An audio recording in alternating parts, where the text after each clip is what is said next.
This is going to be fun. So, let's get this up and running. Plot twist, it's broken. Oh, no, it's working. I hope you guys can actually hear. You should be able to.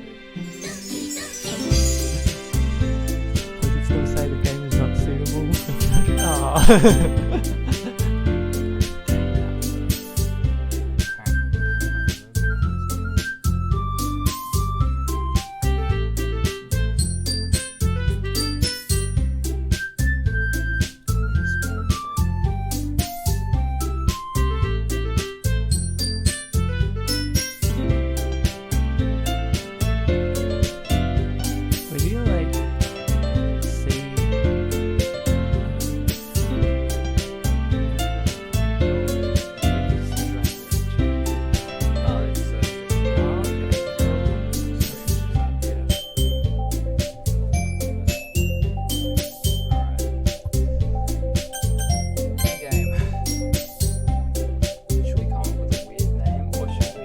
I will say it's better for you to go not with your real name. Yes. So go with whatever you want, whatever you feel like would be most entertaining. Gary? Gary. Yes, okay. I don't know. Gary or the goat. Whether you want to go random or whether you want to go like nickname goat. Let's do it. Okay.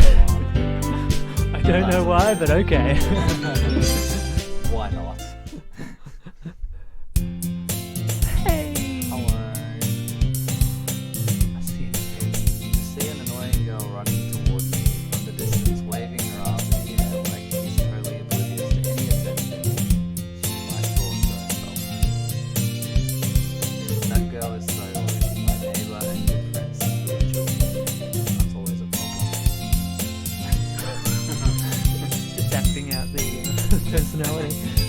You know, the kind of friend you never see yourself making today, but it kind of works out because you've known each other for so long. Sure. Wait.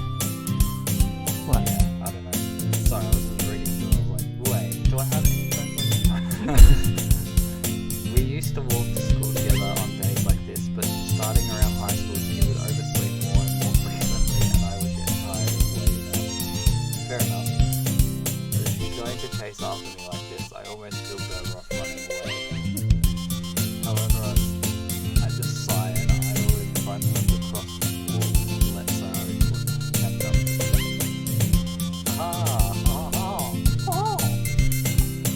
I overslept again. Do you want to do this? Yes, I'll You do can this. be, you can be. But I caught you this time. Maybe.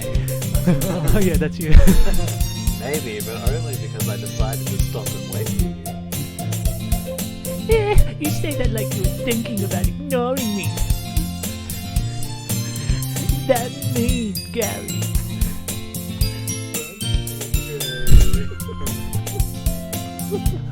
Oh, it's me.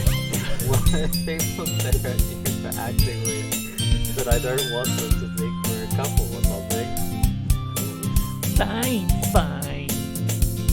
But you did wait for me after all. I guess you don't have it in you to be mean even if you want to. Whatever you say, sorry.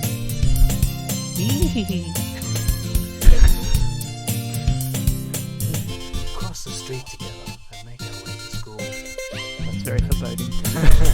As we draw near, the street becomes increasingly speckled with other students making their daily commute. By the way, Gary, have you decided on a club to join yet? A club? I told you already, I'm really not interested in joining any clubs. I haven't been looking either. That's not true.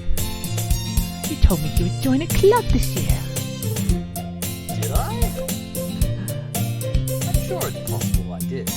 In one of our many conversations where I dismissively go along with whatever she's going on about. So, I still worry a little bit too much about me. When I'm perfectly content just getting by on the average while spending my free time on games and anime. think that's me. Uh-huh. I was talking about how I'm worried that you won't learn how to socialise or have any skills before college. Your happiness is really important to me, you know. And I know you're happy now, but I'll die at the thought of you becoming a niece in a few years before you're not used to the real world. You trust me, right? No. Don't make me keep worrying about you. Alright. I'll look at a few clubs that make you happy. Yay! No promises though. Will you at least promise me you'll try a little? Yeah, I guess I'll promise you that. Yay! Why do I let myself get lectured by such a carefree girl? More than that, I'm surprised I even let myself lecture her. I guess seeing her worry so much about me makes me want to ease her mind at least a little bit, even if she does exaggerate everything else inside of her head. The school day is as ordinary as ever, and it's over before I know it. After I pack my things, I stare blankly at the wall, looking for an ounce of motivation. That's definitely not during high school too. Clubs? Sayori wants me to check out some clubs. Anime club. I guess I have no choice but to start with the anime club. Yes. Hello! Sayori? Sayori must have come into the classroom while I was spacing out. I look around and realise I'm the only one left in the classroom. I thought I'd catch you coming out of the classroom, but I saw you just sitting here and spacing out, so I came in. Honestly, you're even worse than me sometimes. I'm impressed! You don't need to wait up for me if it's going to make you late to your own club. Well, I thought you might need some encouragement, so I thought, you know, No what? well, that you could come to my club. Sayori. Yeah? There is no way I'm going to your club.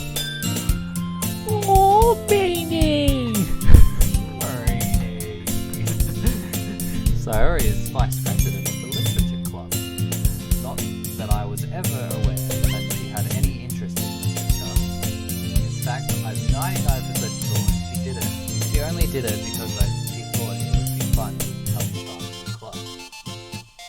Since she was the first one to show interest after the one who proposed the club, she inherited the title of vice president. That said, my interest in literature is guaranteed to be even less. Yeah, I'm going to the anime club. Come on, please! Why do you care so much anyway? Well, I kind of told the club yesterday I would bring in a new member.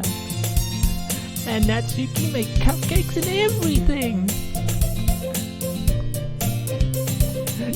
Oh yeah. Don't make promises you can't keep.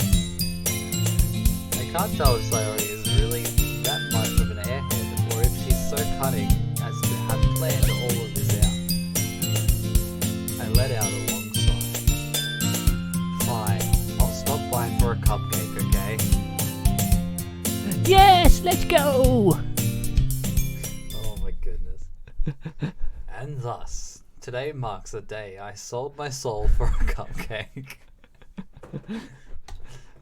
I dejectedly Join the follow. dark side. I dejectedly follow Sayori across the school and upstairs, a section of the school I rarely visit, being generally used for third year classes and activities. Sayori, full of energy, swings open the classroom door.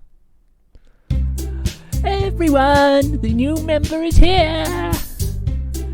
I told you, don't call me a new member. And I glance around the room. Welcome to the Literature Club. It's a pleasure meeting you. Sayori always says nice things about you. Seriously, you brought a boy. Way to kill the atmosphere. Ah, Gary, what a nice surprise. Welcome to the club. All words escape me in this situation. This club is full of incredibly cute girls. What are you looking at? If you want to say something, say it. Sorry. Natsuki. The girl with the sour attitude, whose name is apparently Natsuki, is one I don't recognize. Her small figure makes me think she's probably a first year. She is also the one who made cupcakes, according to Sailor. You can just ignore her when she gets moody. Sayori says that quietly into my ear, then turns back towards the other girls. Anyway, this is Natsuki, always full of energy. And this is Yuri, the smartest in the club. Don't say things like that. Yuri, who appears comparably more mature and timid, seems to have a hard time keeping up with people like Sayori and Natsuki. Well, it's nice to meet both of you. And it sounds like you already know Monica, is that right? That's right. It's great to see you again, Gary. Monica smiles sweetly. We do know each other. Well, we rarely talked, but we were in the same class last year. Monica was probably the most popular girl in class. Smart, beautiful, athletic. Basically, completely out of my league. So having her smile at me so genuinely feels a little... You too, Monica. Come and sit down, Gary. We made room for you at the table, so you can sit next to me or Monica. I'll get the cupcakes. Hey, I made them. I'll get them. Sorry, I got a little too excited. Then how about I make some tea as well? The girls have a few desks arranged on the table. As Sayori mentioned, it's been widened so that there is one space next to Monica and one next to Sayori. Natsuki and Yuri walk over to the corner of the room where Natsuki grabs a wrapped tray and Yuri opens the closet. Still feeling awkward, I take a seat next to Sayori. Natsuki proudly marches back to the table, tray in hand. Okay, are you ready? Ta-da! Oh, whoa! Natsuki lifts the foil off the tray to reveal a dozen white, fluffy cupcakes decorated to look like little cats.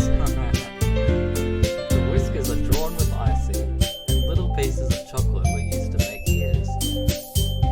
So cute! I had no idea you were so good at baking, Natsuki.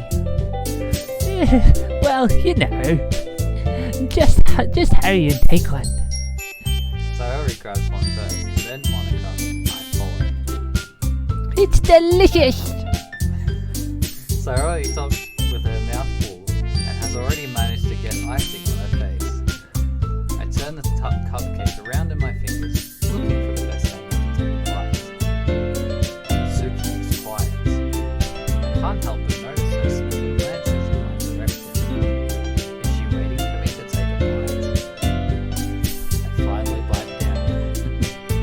The icing is sweet and full of flavor. I wonder if she made it herself. This is really good. Thank you, Natsuki. Why are you thanking me? It's not like I... Haven't I heard this somewhere before? made them for you or anything. And I thought you technically did. Sayori said. Well, maybe. But not for, you know, sucker. Alright.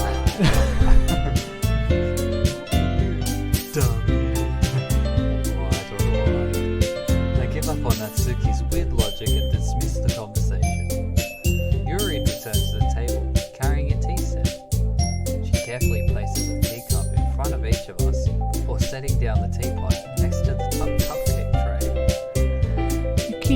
tea set. Oh, no, that's you. I thought it was you too because you popped up. You keep the whole tea set in this classroom? Don't worry, the teachers gave us permission. After all, doesn't a hot cup of tea help you enjoy a good book? I guess. Don't let yourself get intimidated. Yuri's just trying to impress you. That's not...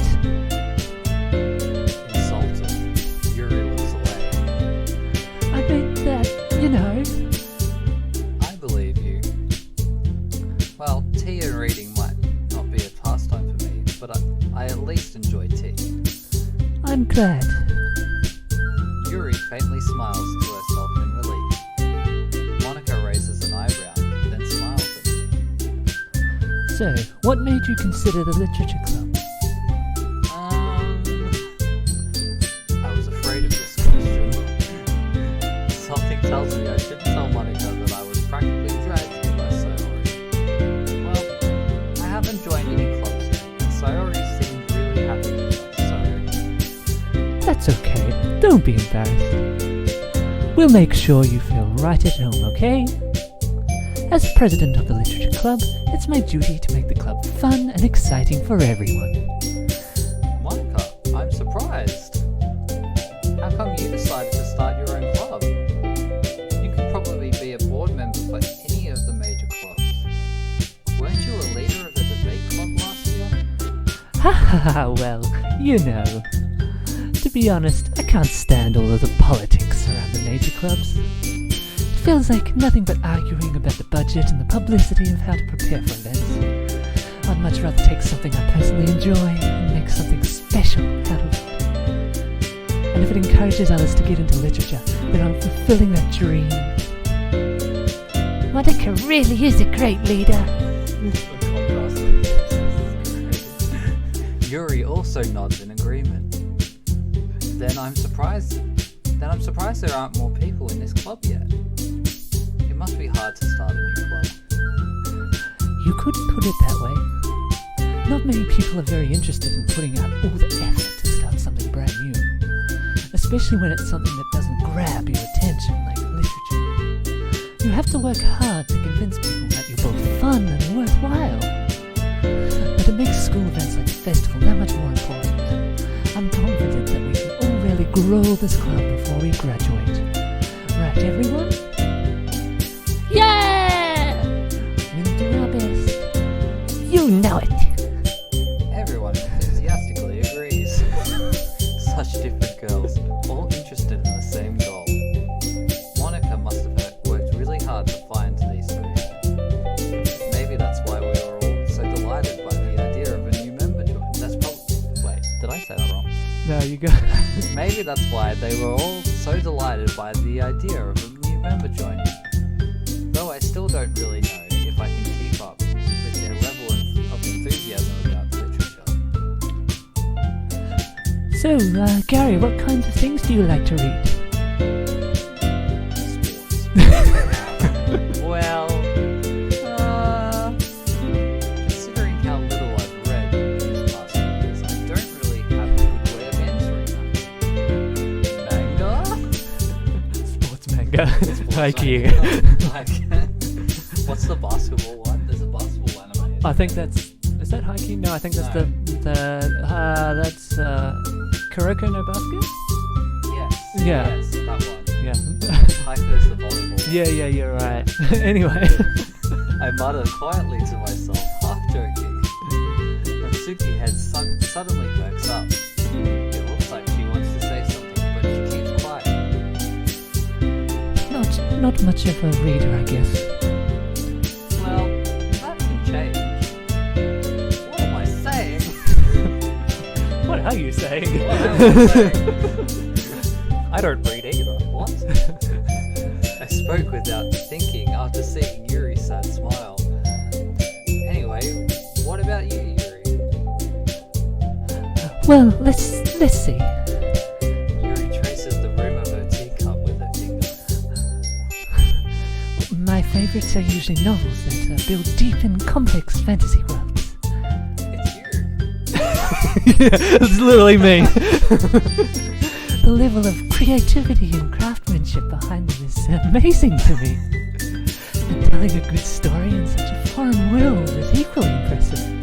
Yuri goes on, clearly passionate about her reading. She seems so reserved and timid since the moment I walked in, but it's obvious by the way her eyes light up that she finds some comfort in the world of books, not people.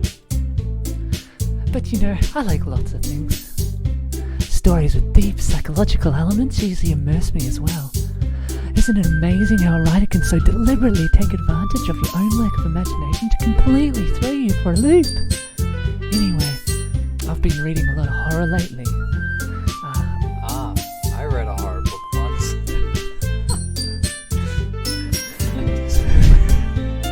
That's how you try to impress someone. Oh, I read a book once. I desperately grasped something I can relate to at a minimal level. At this rate, Yuri might as well be having a conversation with a rock. Really? I wouldn't have expected that, Yuri. For someone as gentle as you. I guess you could say that. But if a story makes me think, or takes me to another world, then I really can't put it down. Surreal horror is often very successful at changing the way you look at the world, if only for a brief moment. Ugh, I hate horror. Oh, well, why's that? Well, I just... No. Natsuki's eyes start over to me for a split second. Never mind. That's right, you usually like to write about cute things, don't you, Natsuki? What? What gives you that idea? You left a piece of scrap paper behind last club meeting. It looked like you were working on a poem called Don't Say It Out Loud! And give that back. Fine. You cupcakes, your poems. Everything you do is just as cute as you are. Sayori sidles, yeah. Sayori sidles up behind Natsuki and puts her hands on her shoulder. I'm not cute! Natsuki, you write your own poems? Well, I guess sometimes. Why do you care? I think that's impressive. Why don't you share them sometime? No, Natsuki averts her eyes. you wouldn't like them. Not a very confident writer yet. I understand how Natsuki feels. Sharing that level of writing takes more than just confidence. The truest form of writing is writing to oneself. You must be willing to open up to your readers, exposing your vulnerabilities and showing even the deepest reaches of your heart. Do you have writing experience too, Yuri? Maybe if you share some of your work, you can set an example and help Natsuki feel comfortable enough to share hers. I guess it's the same for Yuri.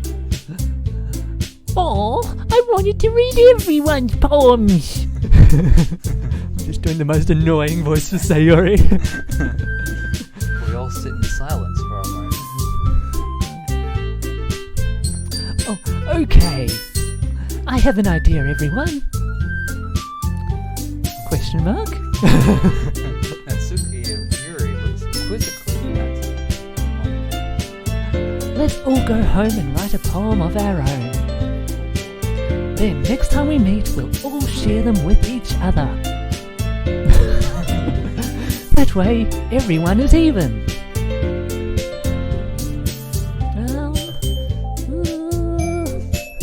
Yes! Let's do it! Plus, now that we have a new member, I think it will help us all get a little more comfortable with each other and strengthen the bond of the club. Isn't that right, Gary? Monica smiles warmly at me once again. Hold on. There's still one problem. What's that? Now that we're back to the original topic of me joining the club.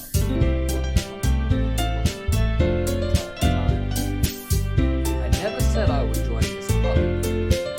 Sayori may have convinced me to stop by, but I never made any decision.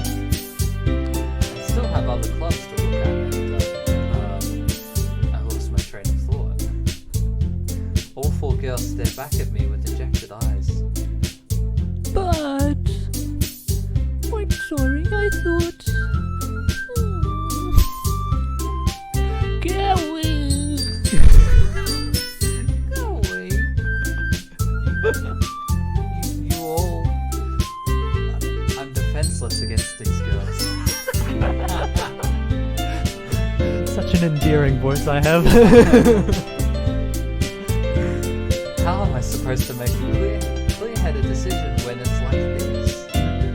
That is, if writing poems is the price I need to pay in order to spend every day with these beautiful girls. Right. Okay, I've decided then. I'll join the literature club. One by one, the girls' eyes light up.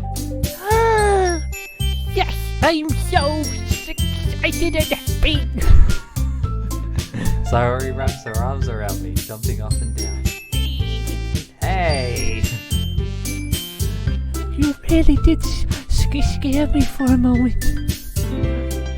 If you really just came for the cupcakes, I would be super annoyed.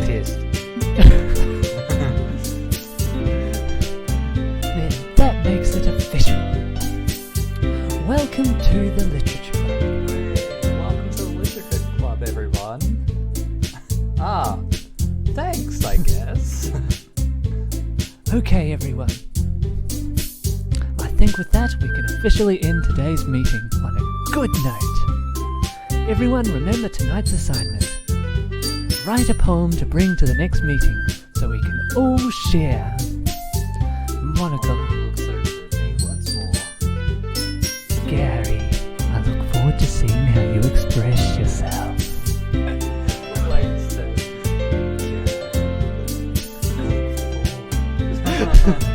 Hee hee hee.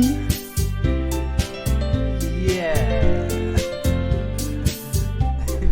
Can I really impress the class star, Monica, with my mediocre writing skills? I already feel the anxiety welling up inside me. Meanwhile, the girls continue the chit-chat as Yuri and Natsuki clean up their food.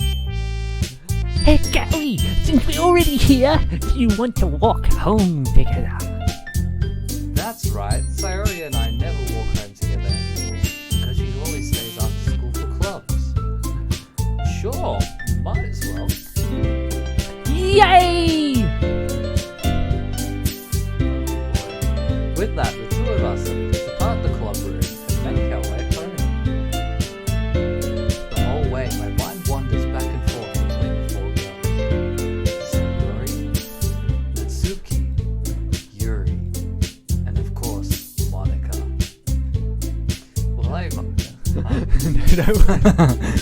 Will I really be happy spending every day after school in a literature club? Perhaps I'll have the chance to grow closer to one of these girls. Alright. I'll just need to make the most of my circumstances, and I'm sure good fortune will find me. And I guess that starts with writing a poem tonight.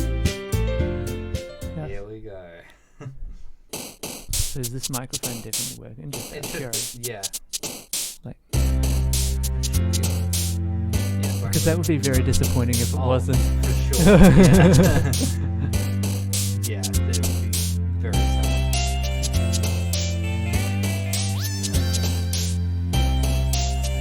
Also, your face is like not in Yeah, I know.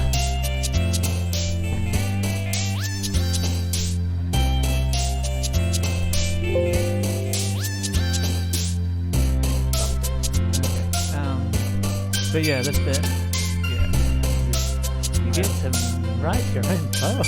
Pick words you think your favourite character would write.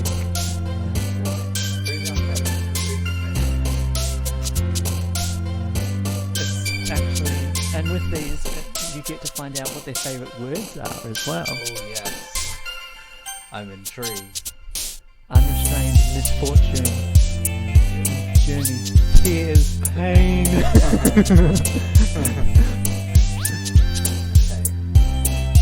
What is my thing? So you're basically just picking what words to put into a poem. Yeah.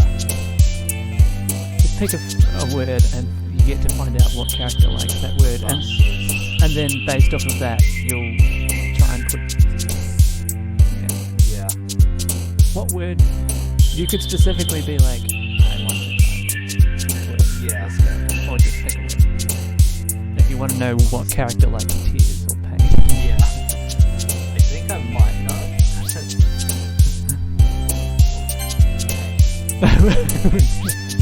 It was Sayori. Yeah. Sweet kiss contamination. Like Fiesta. Unrequited.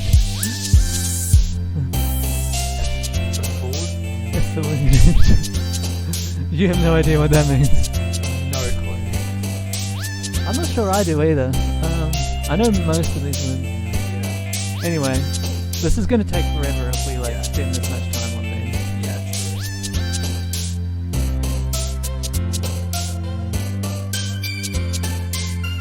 Radiant splendor. Is anyone watching? There's one of That is on it. Okay. Doki Doki. Doki Doki. Agonizing. Which person likes agonizing? I wonder. I do like my bed. Okay, let's find out which. Sayori likes this. Not surprised. Lazy, fickle, pleasure, headphones, suicide. Do you want to find out which character most identifies with that? I kinda do, actually. Yuri. There you go. Inferno. Inferno. Papa. Papa. Child. Just go. This is going to take too long if you. Yeah. If you Question, amazing melody, chocolate, shopping, giggle, sunset, sugar, infallible, cake, chocolate, oh yeah. misery, cheeks, uncanny, socks, peace, landscape, toad, sight, family, anxiety, explode, smile, puppy, hate, horror, cry, despise, incongruent, Puppy. Okay. empty, warm, Boop. Boop. Please boop. yeah, there was I think we're gonna get Natsuki. marriage, skipping, count, sunny, judgment, philosophy, fluffy, heaven sent, sing, violent. Fluffy if we want to go all the way with Natsuki. That's true. Yeah. Yeah. Let's keep this train going. Friends, people, captive, joy, jumping, vivid, love, loud, lucky, Maybe flower. Yes. whirlwind, anime, bubble, promise, whisper, teaser, aura, kawaii. Yeah, that's Natsuki again. Childhood. It's out of 20, so just keep Yeah. on clicking them. You don't need to read them all out. Yeah. It's going to take forever. True.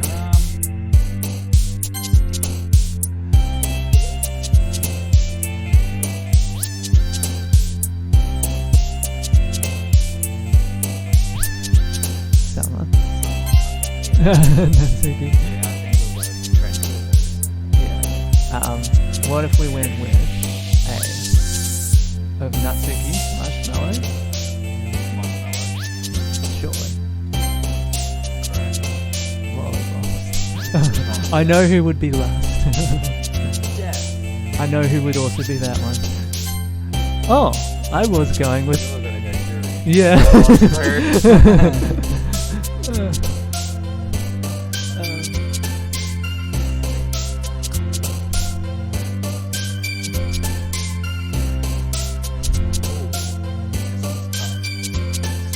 Spinnings! Yay! Yeah. We need 2 more words. 2 more. Candy Yeah. and pink. Pink. Surely Natsuki. Yep. Yeah. Oh, we need 1 more. Okay. Crimson. Is it gonna be like blood? Yeah. Fury. Yeah. Hi. Hi again, Gary. I'm glad to see you didn't run away on us. Haha. Don't worry. This might be a little strange for me, but at least I keep Well, I'm back at the literature club. I was the last to come in, so everyone else is already hanging out. Thank you for keeping your promise, Gary. I hope this isn't too overwhelming of a commitment for you, making you dive headfirst into literature when you're not accustomed to it. Oh, come on, like he deserves any slack. Sayori told me you didn't even want to join any club this year. And last year, too. I don't know if you plan to just come here and hang out or what. But if you don't take us seriously, then you won't see the end of it. And Sushi, you certainly do have a big mouth for someone who keeps a manga collection in the club room.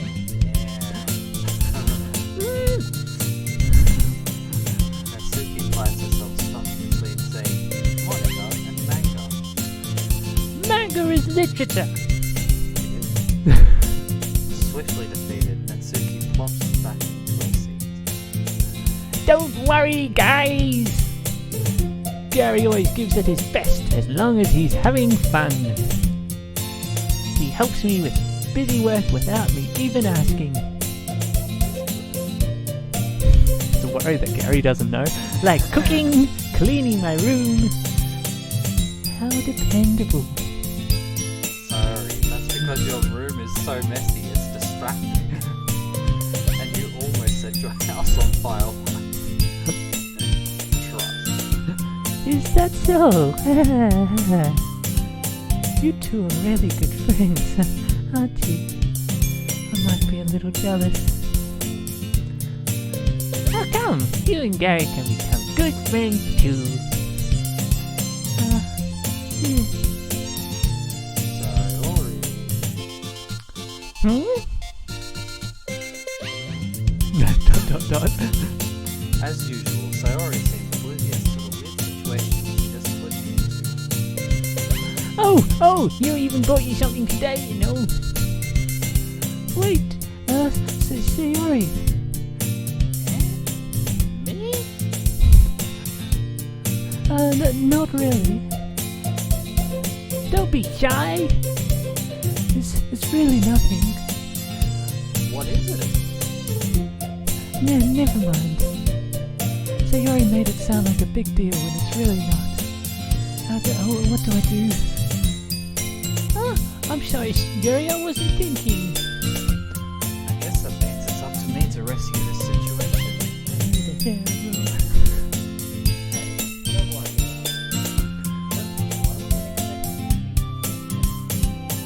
So anytime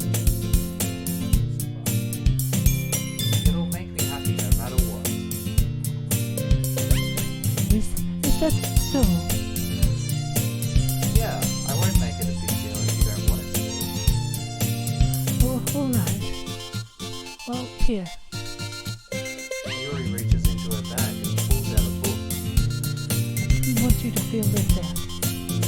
So I picked out a book that I thought you might enjoy. It's a short read, so it should keep your attention even if you don't usually read. And we could, discuss it if you wanted. This is... How is this girl accidentally being so cute? She even picked out a book she thinks I'll like, despite me not reading much. Yuri, thank you. I'll definitely read this. I enthusiastically take the book. Phew. Well, you can read it at your own pace. I look forward to hearing what you think. Now that everyone's settled in, I expect Monica to kick off some scheduled activities for the club. But that doesn't seem to be the case. Sayori and Monica are having a cheery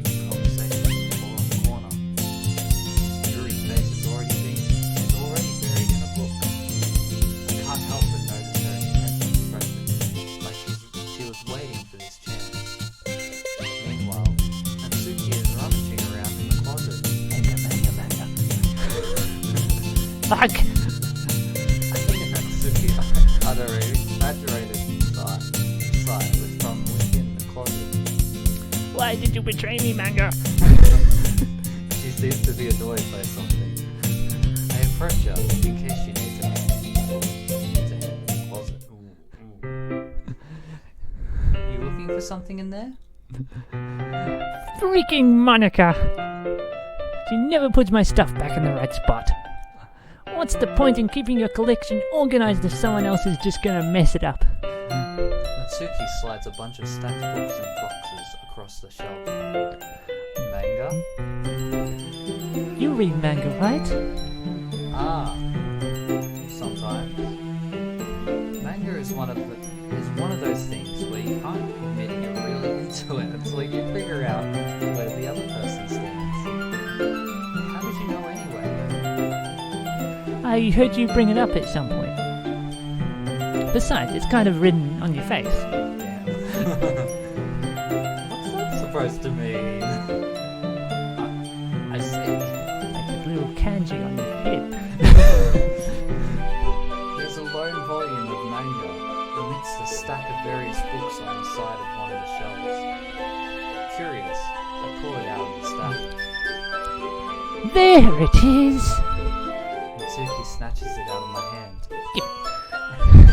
She then turns to a box of manga and slips a volume right into the middle of the rest. Haha! Much better. Seeing a box set with one box missing is probably the most irritating sight in the world. I know that feel. I get a closer look at the box set she's admiring. Parfait Girls? It's a series I've never heard of in my life. Sounds like something Daniel would read. That probably means it's either way out of my demographic or it's simply terrible. If you're gonna judge, you can do it through the glass on that door. She points to the classroom door. Hey, I wasn't judging anything. I didn't even say anything. It was the tone of your voice. But I'll tell you one thing, Gary. Consider this a lesson straight from the Literature Club. Don't judge a book by its cover. In fact, Natsuki pulls out the first volume of Parfait Girls from the box. I'm gonna show you exactly why. She shoves the book right into my hands. Ah! I stare at the cover. It features 4 girls in colourful attire striking animated feminine poses. It seems like maybe this game. It's exceedingly moe. Moe. As in, like, magical girls, like, yeah. Oh, okay. Don't just stand there. What? Natsuki grabs my hand and pulls me out of the closet. She then takes a seat against the wall, beneath the windowsills. She pats on the ground next to her, signaling me to come to sit there. Wouldn't chairs be more comfortable? I take my seat. Cheers wouldn't work.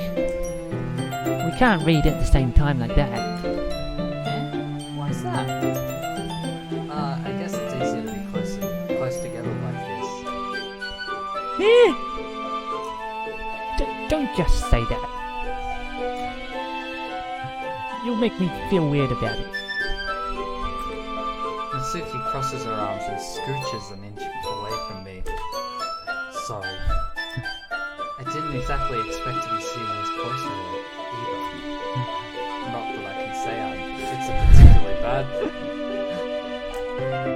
I open the book. It's only a few seconds before Natsuki once again inches closer, reclaiming the additional space while she hopes I won't notice.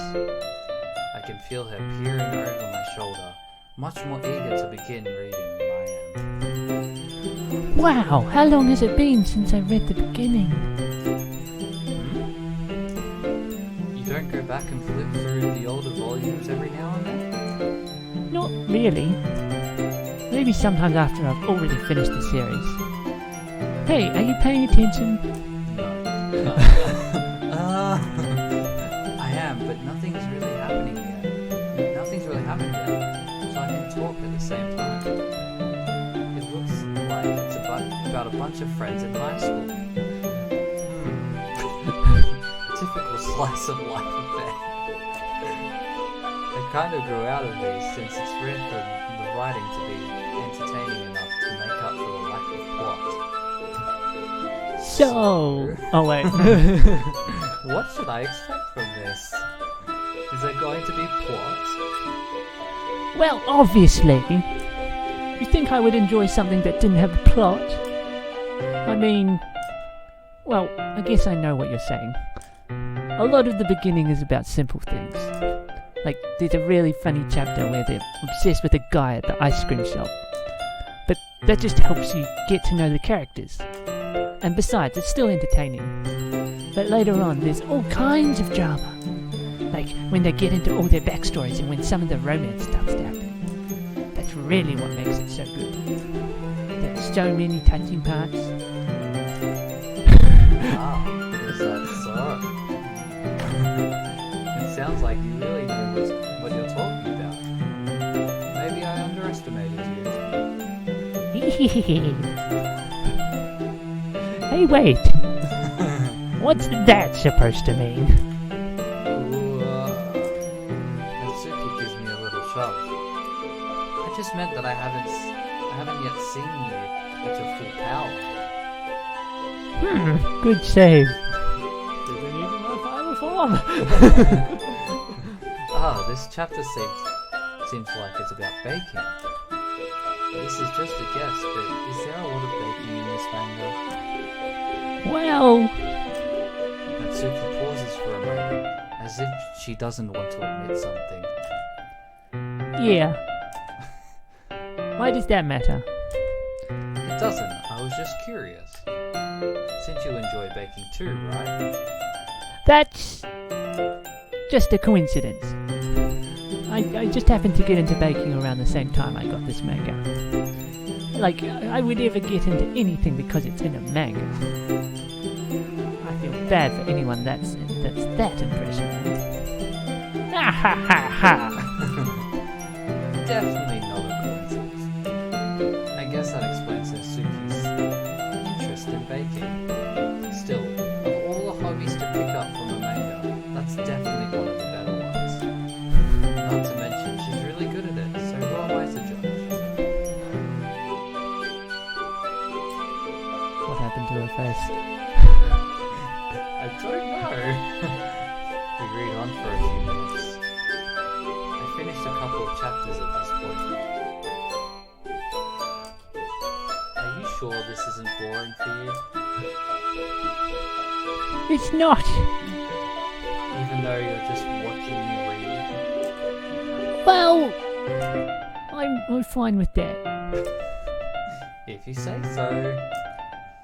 I guess it's fun sharing something you like with someone else. I always get excited when I convince any of my friends to pick up a series I enjoy. Fourth wall break. You know what I mean? Question mark? You don't? That's not... Oh, I wouldn't really know. What do you mean? Don't you share your manga with your friends? Could you not rub it in? Jeez. Sorry. Like I could ever get my friends to read this. They just think manga is for kids. I can't even bring it up without them being all like, you still haven't grown out of that yet? Makes me want to punch them in the face. Damn. Smack them in the snows. Oh, I know those kinds of people. Honestly, it takes a lot of effort to find friends who don't judge. Much less friends who are also into it. I'm already kind of a loser, so I guess I gravitated towards the other losers over time. Too real. Yikes. But but it's probably harder for someone like you. Yeah, that's pretty accurate. Wait, which part? I mean, I feel like I can't even keep it in my own room. I don't even know what my dad would do if he found this. At least it's safe here in the club room. Except Monica is kind of a jerk about it. I just can't win, can I? Well, it paid off in the end, didn't it? I mean, here I am, reading it. Well, it's not like that solves any of my problems. Maybe. But at least you're enjoying yourself, right? Eh, See the cheeks come up there. So? Jeez, that's enough. Are you gonna keep reading or what? Yeah. I flipped a page. Suddenly, Mitsuki starts laughing. Yeah, I totally forgot that happened. Mitsuki puts her finger on one of the panels. Minori is my favorite character.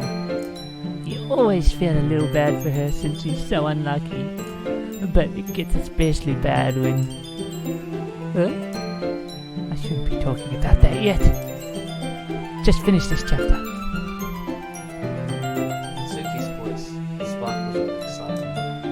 It's a stark contrast to her usual bossy tone. But if she's not used to sharing her favorite manga with her friends, I can understand why. It's hard to express in words the feeling you get when connecting with someone like that. And being able to provide that for Natsuki, for whom it's a rare experience. The thought makes me smile a little to myself. Okay, everyone. Eh? Are you all ready with today's poems?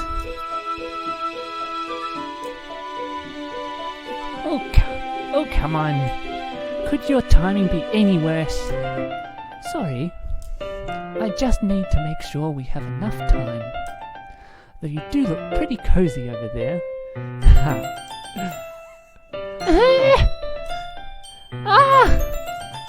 Natsuki suddenly notices how close she's gotten.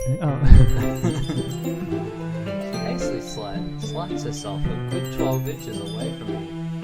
That was 12 inches. She's got a measuring stick.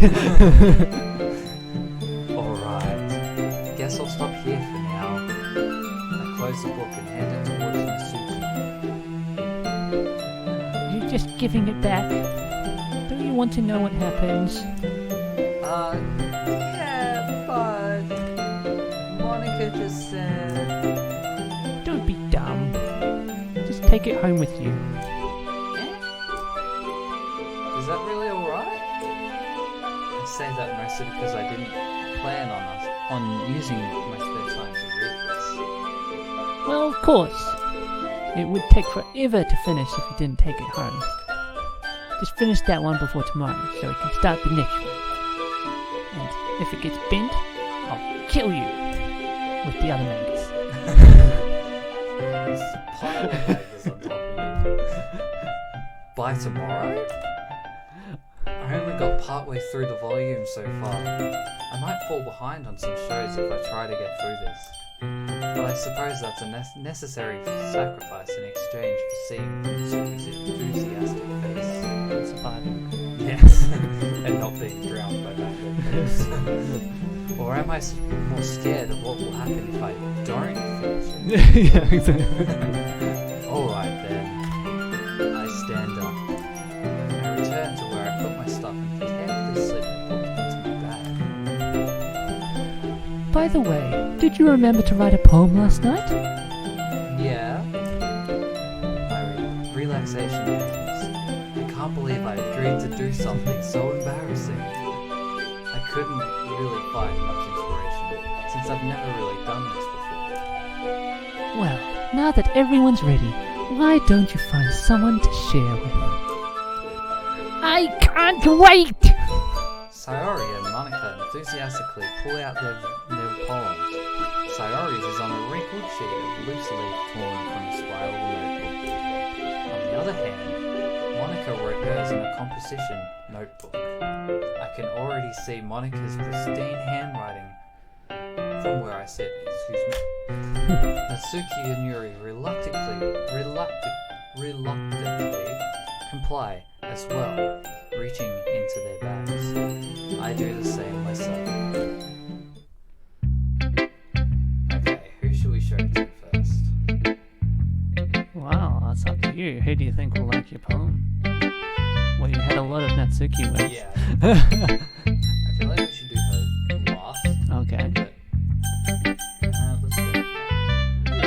Yuri seems to... Oh, yeah. No, it's alright. Yuri seems the most experienced, so I should start with her. I can trust her opinion, to be fair.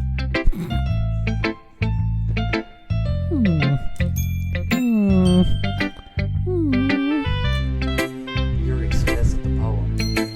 A minute passes. More than enough time for her to finish reading. Oh! Sorry. I forgot to start speaking. That's fine. Don't force yourself. I'm not. I just need to put my thoughts into words. Hold on. Okay. This is your first time writing a poem, right? Yeah. Why do you ask? I'm just making sure. I guess that might be after reading through it. So it's that bad. No! Did I just raise my voice? I'm so sorry. Yuri buries her face in her hands. I couldn't help but notice that it's been several minutes and we really haven't gotten anywhere. It might take Yuri a while to get used to new people. It's fine, I really didn't notice. What were you saying? Right, it's just that there are specific writing habits that are usually typical of new writers. And then having been through that myself, I kind of learned to pick up on them. And I think the most noticeable thing I recognize in new writers is that they try to make dipper. And in other words, they tend to pick a writing style separate from the topic matter, and they form fit the two together. The end result is that both the style and the expressiveness are weakened. Once Yuri finds her train of thought, as her demeanor totally changes. Her stammering is completely gone, and she sounds like an expert. She sounds like an expert. Except when she skips forward and it goes into blah blah blah blah. Of course, that's not something you can be blamed for. There are so many different skills and techniques that go into writing even a simple poem. Not just finding them and building them, but getting them to work together is probably the most challenging part. It might take you some time, but it all comes with practice and learning by example and trying new things. I also hope that everyone else in the club gives you valuable feedback. Natsuki can be a little biased, though.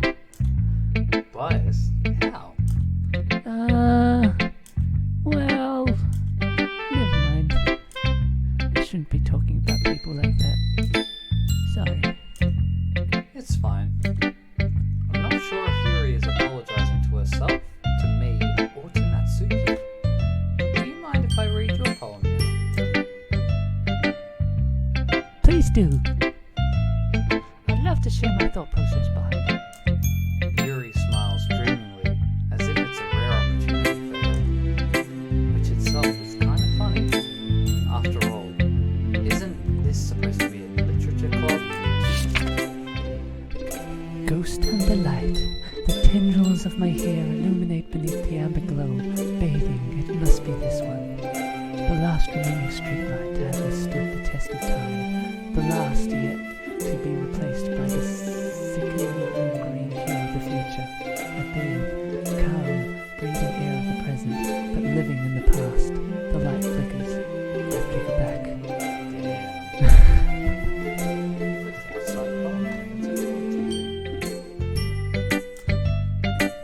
I'm sorry I have such terrible handwriting, What? I wasn't thinking that at all. but it took you a long time to read. Well, I just don't read scripts very often. I actually think your handwriting is pretty. Huh? That's a relief. Also, I liked the poem. Even though it's short, it was really descriptive. It wasn't too short? I usually write longer poems, Not at all. like full volumes. I'm really glad you like it. I'll be honest. Since it's our first time sharing, I wanted to write something a little more mild. Something easy to digest, I suppose. Are you into ghost theory? Actually, the story isn't about a ghost at all, Gary. Really? I must have totally missed it. Yeah. Well, I suppose you did only glance over it after all. But remember that poets often express their own thoughts, feelings, and experiences in their work. They usually do more than tell a simple story or paint a picture. In this case, perhaps the subject of the poem is only being symbolically compared to a ghost. Lingering in a last remaining place of comfort, unable to let go of the past, and soon to be left with nothing. This reminds me of Kid 12 English. Going through war poems. And whatnot. Yeah. That's a lot more solemn putting it that way. I hadn't even thought of that. That's impressive. It's nothing really. Well, it makes me happy that you think that. Just remember that it won't be long before you pick up on these things too. Yeah, maybe you're right. I guess I'll have to keep trying. I'm counting on you. Right.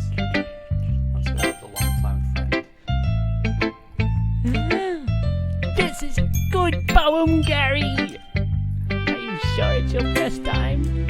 Of course. It's not that good. Am I the kind of guy who would be writing poems in his spare time? I guess you're right. That's why it impressed me. Well, to be honest, I was afraid that you wouldn't do it seriously. Or that you wouldn't write one at all. I'm really happy just that you wrote one. It just reminds me of how you're really part of the club now. Not to mention the fact that I'm standing in front of you in the club with you. Well, of course. I'm not really into it yet, but that doesn't mean I'll break my promise. See? It's like I said before, Gary. Deep down, you're not selfish at all, you know. Trying new things like this for other people, that's something that only really good people do. Thanks, Sayori. I'm not sure if Sayori sees the full picture of my motive here. Then again, I can't deny that she's part of the reason I joined. Knowing how much this means to her and all. Yeah. And I'm gonna make sure you have lots of fun here, okay? That will be my way of thanking you. Alright, I'm gonna hold on to that then. I'm gonna hold you to that then. Yay! Now you'll read my poem too, right? Don't worry, I'm really bad at this. We'll see about that. Dear sunshine, the way you glaze through my blinds in the morning, it makes me feel like you missed me. Kissing my forehead to help me out of bed, making me wrap the sleepy from my eyes. Are you asking me to come out and play? Are you trusting me to wish away a rainy day? I look above, the sky is blue. It's a secret, but I trust you too. If it wasn't for you, I could sleep forever. But I'm not mad. I want breakfast. Me. Sayori. This is just a guess, but did you wait until this morning to write this? No! Just a little bit. Can't answer just a little bit to a yes or no question. I forgot to do it last night. Well, at least it makes me feel a bit better about myself. Don't be mean. I still tried my best. Yeah. I didn't mean to say that it was a bad poem. It came out nice, or how should I put it? It sounds just like you. Really? Yeah. Especially that last line. I made eggs and toast. Even though you were late to school? It's bad to skip breakfast. I get all cranky. Well, I guess there's no point This was so much fun. Monica's the best. Yeah. But next time I won't forget. And I'm gonna write the best poem ever. Well, I guess I look forward to it. Nice. Alright, let's go to the club leader. Hi, Gary. Having a good time so far? Yeah. Good. Glad to hear it. By the way, since you're new and everything, if you ever have any suggestions for the club, like new activities or things we can do better, I'm always listening. Always. Don't be afraid to bring things up, okay? Alright, I'll keep that in mind. Of course, I'll be afraid to bring up new things. I'm much better off just going with the flow until I'm more settled in. Anyway, want to share your poem with me? It's kind of embarrassing, but I guess I have to. Ah, don't worry, Gary. We're all a little embarrassed today, you know.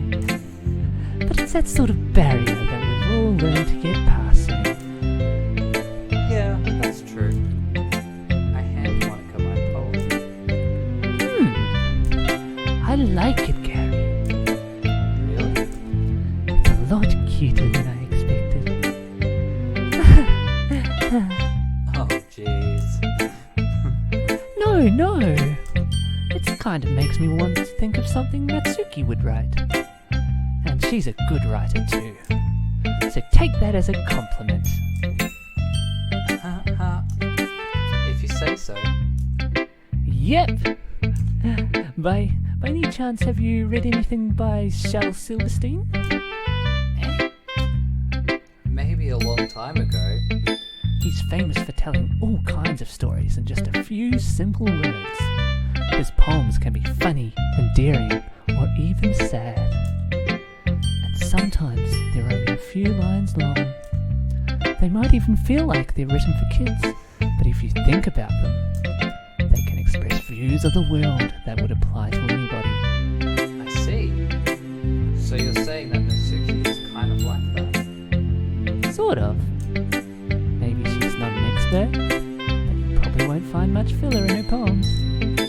They might be easy to write, but they're super challenging to get the meaning through. So I can see why it would be your kind of poem to explore. I'm sure I'll end up trying different things a lot. It'll take a while before I feel comfortable doing this. That's okay. I'd love to see you try new things. That's the best way to find the kind of style that suits you. Everyone else might be a little bit biased towards their own kinds of styles, but I'll always help you find what suits you the most. So don't force yourself to write the way everyone else wants you to write. It's not like you have to worry about the impressing them or anything.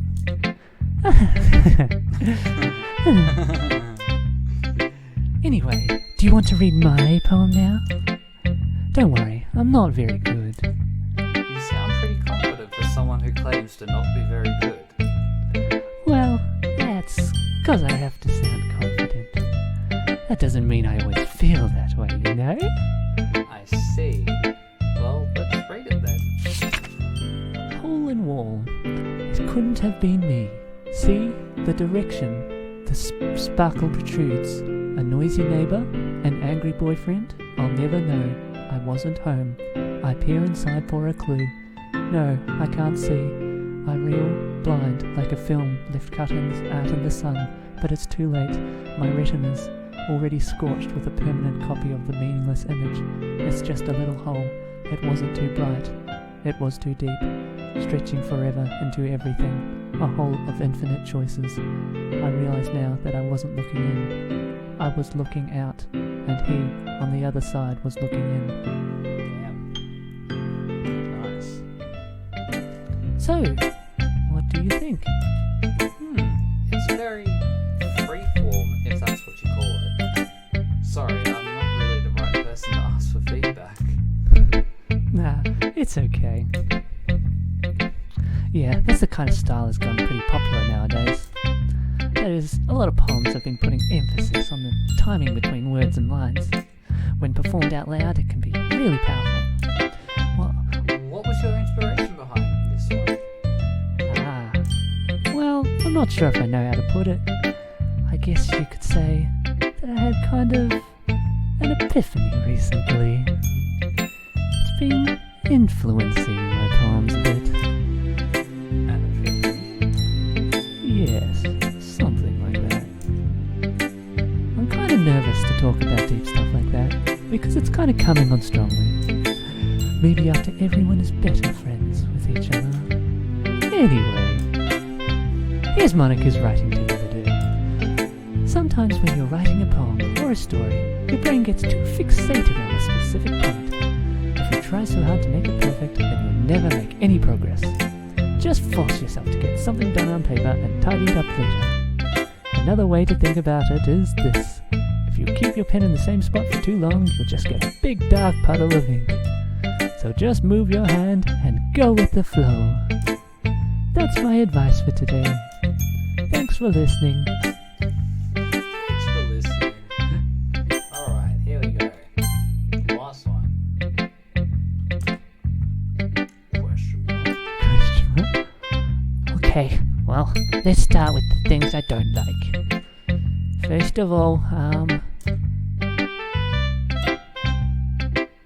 Suki rereads my poem. never mind. I don't feel like giving you my opinion. Then what's the point of sharing in the first place? I wrote this when I could have been doing a lot of other things. Ooh. Ooh. In fact, remember how I said I wanted to read your poems? That's what I had in mind when writing this. I want to help you feel comfortable enough to share yours. Like Monica said. Ooh. That was a long one. Well, I would be more comfortable sharing my poem if yours was really bad. You were supposed to show me some dumb poem and make me go, ha! Well, it's not that great, but let me show you what a real literature looks like. And you went and ruined it! I hope you're happy. So in other words, you're saying that you liked it. Ah, And Suki's retort gets caught in her throat. ooh, you're so... You don't understand anything, do you? I already told you that. You don't have to go announcing it to the world like you're all self-important. Pretty sure you never actually said that. I say that mostly to myself. Suki must really hate me or something. I can't figure out if it's a win or a loss that she likes my poem. In any case, you still need to show me yours, right? Okay, fine, I guess. Only because Monica will make me if I don't. Eagles can fly, monkeys can climb, crickets can leap, horses can race, owls can seek, cheetahs can run, eagles can fly, people can try, but that's about it. Yeah, I told you that you weren't gonna like it. I like it. What? Just be honest. I am. Why are you so convinced that I wouldn't like it? Well, because everyone in high school thinks that writing has to be all sophisticated and stuff. So people don't even take my writing seriously. But isn't the point of poems for people to express themselves? Your writing style wouldn't make your message any less valid. Yes, exactly. I like when it's easy to read, but it hits you hard. Like in this poem. Seeing everyone around you do great things can be really disheartening. So I decided to write about it. Yeah, I understand. But the other nice thing about simple writing is that it puts more weight on the wordplay. Like I set up for a rhyme at the end, but then made it fall flat on purpose. It helps bring out the feeling in the last line. So you did. I guess more went into that than I realized. That's what it means to be a pro. Glad you learned something. Didn't expect that from the youngest one here, did you?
Eh?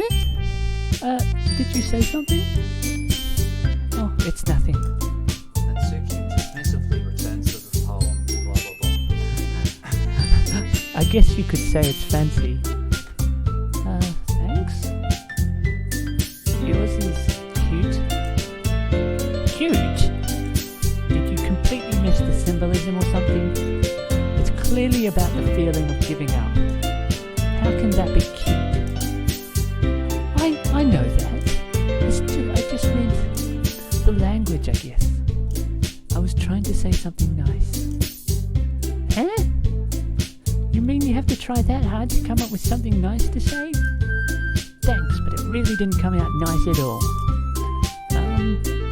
Well, I do have a couple of suggestions. If I was looking for suggestions, I would have asked someone who actually liked it. Which people did, by the way. Sayori liked it. And Gary did too. So based on that, I'll gladly give you some suggestions of my own. First of all, excuse me. I appreciate the offer, but I've spent a long time establishing my writing style. I don't expect it to change anytime soon, unless of course I come across something particularly inspiring, which I haven't yet. And Gary liked my poem too, you know. He even told me he was impressed by it. Natsuki suddenly stands up. Oh? I didn't realize you were so invested in trying to impress our new member, Yuri. Eh? That's not what I... You're just... Yuri stands up as well. Maybe you're just jealous that he appreciates my advice more than he appreciated yours. Ha! And how do you know he didn't appreciate my advice more? And are you that full of yourself? No! If I was full of myself, I would deliberately go out of my way to make everything I do overly cutesy. Is everyone okay? Well, you know what? I wasn't the one whose boobs magically grew a size bigger as soon as Gary started showing up. Natsuki! Natsuki, that's a little... This doesn't involve you! I don't like fighting, guys! Suddenly, both girls turned towards me as if they'd just noticed I was standing there. Gary! She's just trying to make me look bad. That's not true. She started it. If she could get over herself and learn to appreciate that simple writing is more effective, then this wouldn't have happened in the first place. What's the point in making your poems all convoluted for no reason? The meaning should jump out at the reader, not force them to have to figure it out. Help me explain that to her, Gary. Wait! There's no reason we have so many deep and expressive words in our language. But there is a reason. It's the only way to convey complex feelings and meaning the most effectively. Avoiding them is not only unnecessarily limiting yourself, it's also a waste. You understand that, right, Gary? Well! How did I get dragged into this in the first place? It's not like I know anything about writing, but whomever I agree with, they'll probably think more highly of me. So of course that's going to be...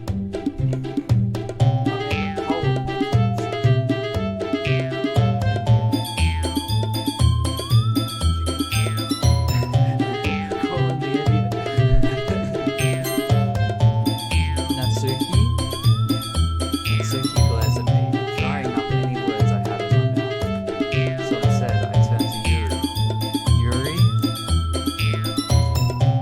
But Yuri's expression is so defenseless that I can't bring myself to say anything to her.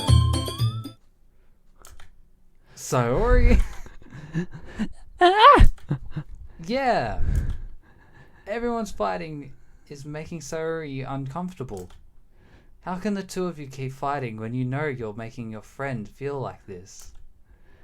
Gary! Well, that's her problem. This isn't about her. I agree. It's unfair for others to interject their own feelings into our conflict.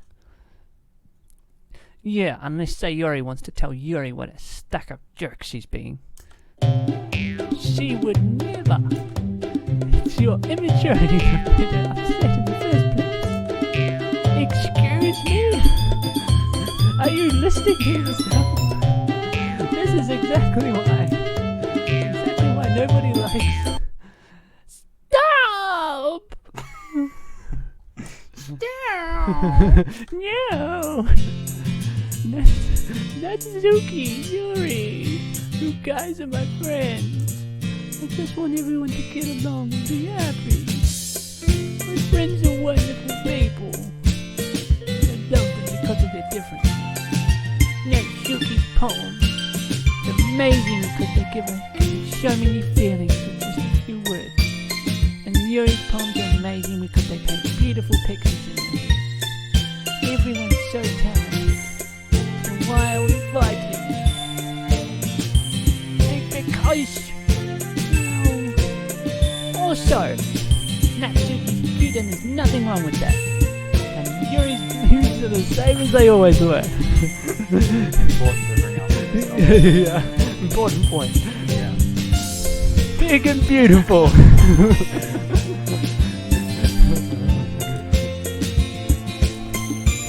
Sayori. I feel like Sayori is still more fun. No. Sayori stands trumpetly. Trumpetly. Triumphant trumpet.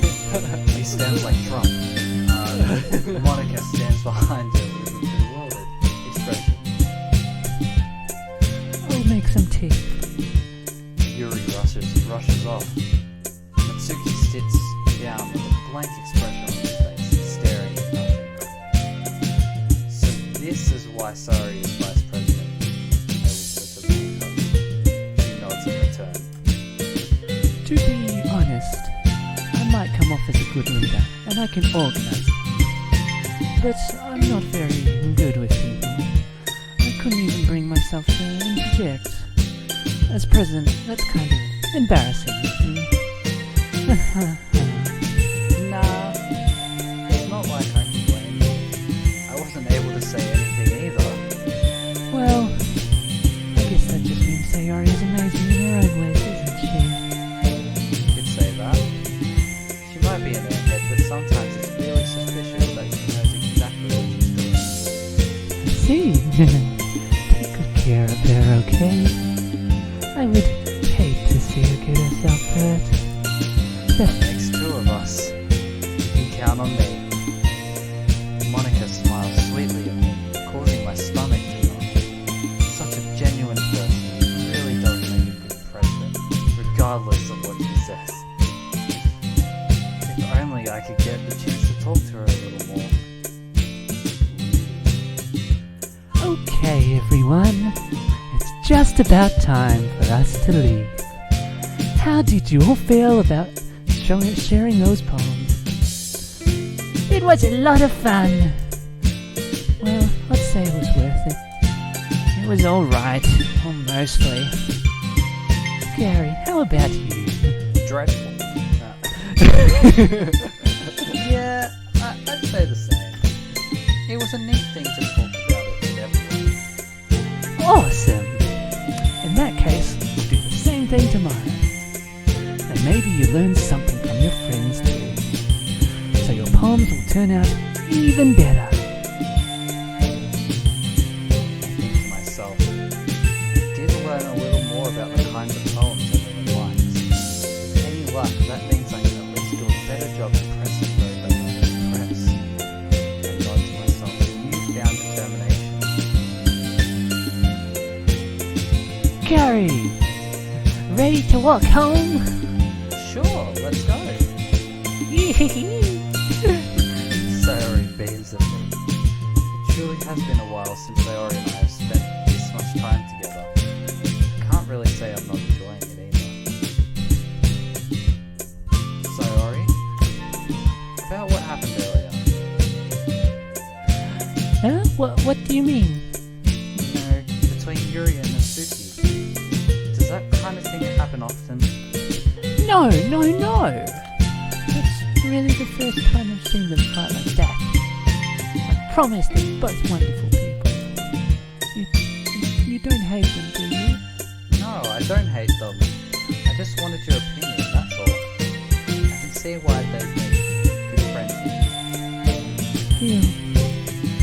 You know, darling, it's nice that I get to spend time with you in the club, but I think seeing you get along with everyone is what makes me the happiest. And I think everyone really likes you too. That's... Every day it's going to be so much fun. It looks like Sayori still hasn't caught on to this kind of situation. Sure, being friends with everyone is nice, but does it really need to stop today? We'll just have to see what the future holds, Sayori. I pat Sayori on the shoulder. What's that hip pats? Just... That's not a hip patch. I know. I said that more to myself than to her, but it's easy to use Sayori as an internal monologue sometimes. Okay. Yeah. Let's do this. Alright. Colour.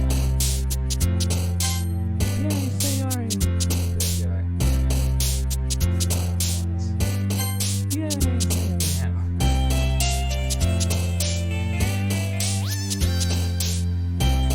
Skirt. Are we going to Sayori? We can, yeah. Oh, I was for sure skirt would say hurry. Very well. Childhood, obviously. Yeah.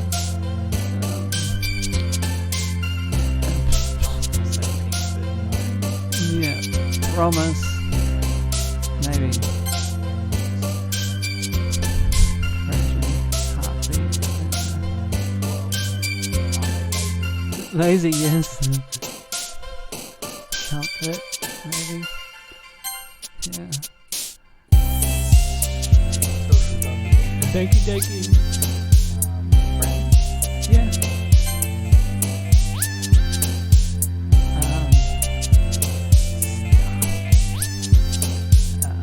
Embrace. You know, this is gonna be all Sayori. Yeah. You can pretty much just go whatever you want now. Yeah. Where does it say, like, when what people watch? Oh, okay. How do we know? Is there a way to know who it is?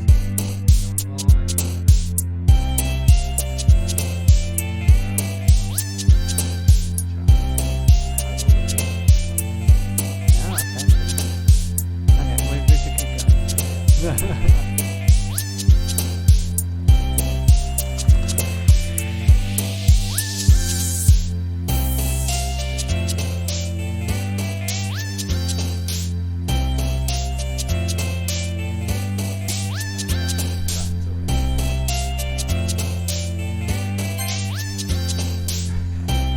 okay, we should keep going. Oh, which kind? Actually, no, that would definitely be you. Was it?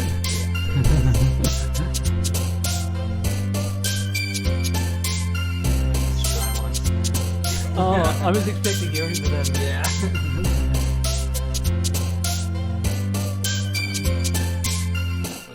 Parfait.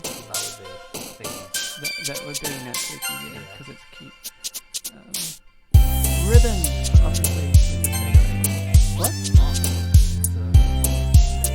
Everything's alive. Boop would be sexual.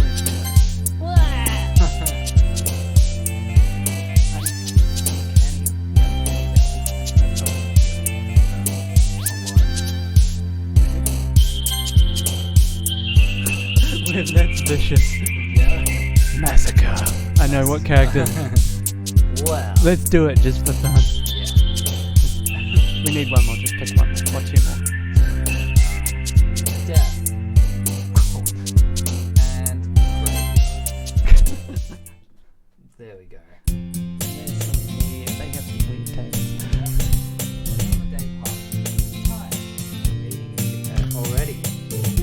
a little more comfortable here over the past couple of days.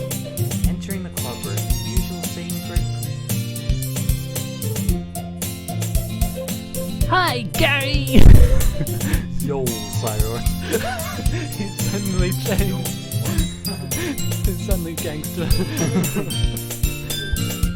Looks like you're in a good mood today. I'm still just not used to being in the club, that's all. I see. That's a pretty simple thing to get you in a good mood. But I guess it's always the simple things with you anyway. Speaking of which, I'm kinda hungry. Will you come with me to buy a snack? No, man. Aww. It's not like you at all. I have my reasons. Why don't we take a look at your purse, Larry? Gonna steal money from her. Why that all of a sudden? No reason, really. I just wanted to look at it. Sayori nervously retrieves her coin purse. She fumbles with the latch and gets it open. Then she turns it upside down and lets its contents spill onto the desk. Only 2 small coins fall out. I knew it. It see right through you, Sayori. That's not fair. How did you even know? It's simple. If you had enough money in the first place, you would have bought a snack before coming to the club room. So either you're not hungry and want an excuse to take a walk, or you plan to conveniently forget you spent all of your money so that I would lend you some. But there's one more thing. You're always hungry. And so that only leaves the one option. I give up, Sherlock. Don't make me feel guilty. Don't make me feel dirty.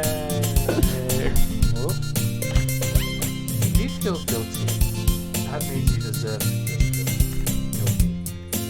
Aha!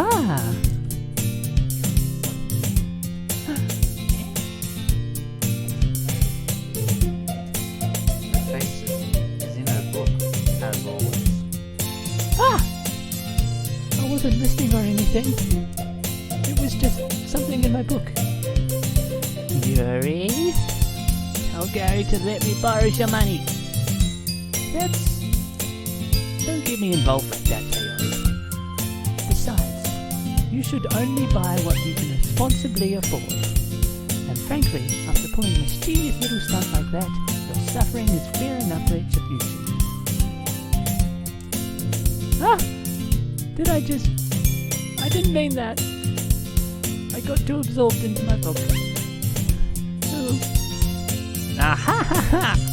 I really like when you speak your mind, Yuri. It doesn't happen much, but it's a fun side of you.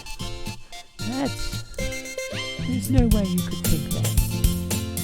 You were right though. I did something bad and now I have to accept the Viva the Revolution!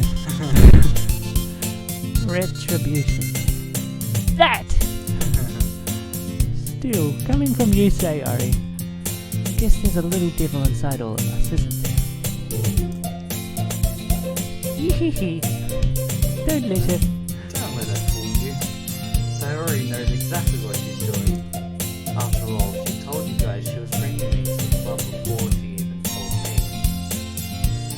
But you wouldn't have come if it weren't for the cupcakes. So I had to trick Natsuki into making them. Come on, give me more credit than that, Sayori. Quack. Gah! Out of nowhere, something smacks Sayori in the face and tumbles onto the desk. Ow! What was... Huh? A cookie? Sure enough, it's a giant cookie wrapped in plastic. Sayori glances around. Is this a miracle? It's because I paid my restitution. Retribution. Actually, that one almost worked. I was just gonna give it to you. But then I heard you blab about the cupcakes. It was totally worth seeing your reaction though. Ah ha ha! Natsuki! That's so nice of you! I'm so happy! Sayori hugs the cookie. Jeez, just eat it. Sayori rapidly tears open the wrapper and takes a big bite. So good! Sayori suddenly clasps her hand over her mouth. I bit my tongue! Yeah. You're going through a lot over just one cookie. Natsuki takes a bite of her own cookie. Ah, yours looks really good too, Natsuki. Can I try it? Jeez, these can't be choosers. But yours is chocolate. Yeah, why do you think I gave you that one? Fine. Still, I'm really happy that you shared this one with me. Sayori gets out of the seat and goes behind Natsuki, then wraps her arms around her. Ah, jeez. I get it. Cookie is still in there. Natsuki reaches up and nudges Sayori off her. Oh, Sayori suddenly leans down and takes a bite out of Natsuki's cookie. hey! Did you seriously just do that? Mouthful, Sayori trots away for safety. Yuri and I start to laugh as well. Jeez, you're such a kid sometimes. Monica, can you tell Sayori? Eh? Natsuki glances around. Monica isn't in the club room. Ugh. Ugh. Where's Monica anyway? Good question. Have any of you heard anything about her being late today? Not me. Yeah, I haven't either. That's a bit unusual. I hope she's okay. Of course she's okay. She's probably just had something to do today. Pretty popular after all. Huh? You don't think she has a... Ah, I wouldn't be surprised. She's probably more desirable than all of us combined.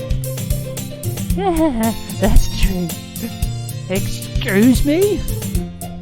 Suddenly, the door swings open. Sorry, I'm super sorry. Ah, there you are. I didn't mean to be late. I hope you guys weren't worried or anything. Ah! Monica chose the club over her boyfriend after all. You're so strong-willed. Boyfriend? What on earth are you talking about? Monica quizzically glances at me. Never mind that. What held you up anyway? Well, my last period today was study hall. To be honest, I kinda just lost track of time. That makes no sense though. You would have heard the bell ring at least. I must not have heard it since I was practicing piano. Piano? I wasn't aware you played music as well, Monica. I don't really. I kinda just started recently. I've always wanted to learn piano. That's so cool! You should play something for us, Monica. That's... Monica looks at me. maybe once I get a little better, I will. Yay! That sounds cool. I'd also look forward to it. Is that so? Monica is so funny. Turtle, you're right. In that case, I won't let you down, Gary. Monica smiles. You can't hear us. Oh, Who? no. Which of us is quiet? Probably me. We've got two mics set up, so it's probably that sort of... It's alright. Who's... Ah, yes. That would be a good idea. Game volume.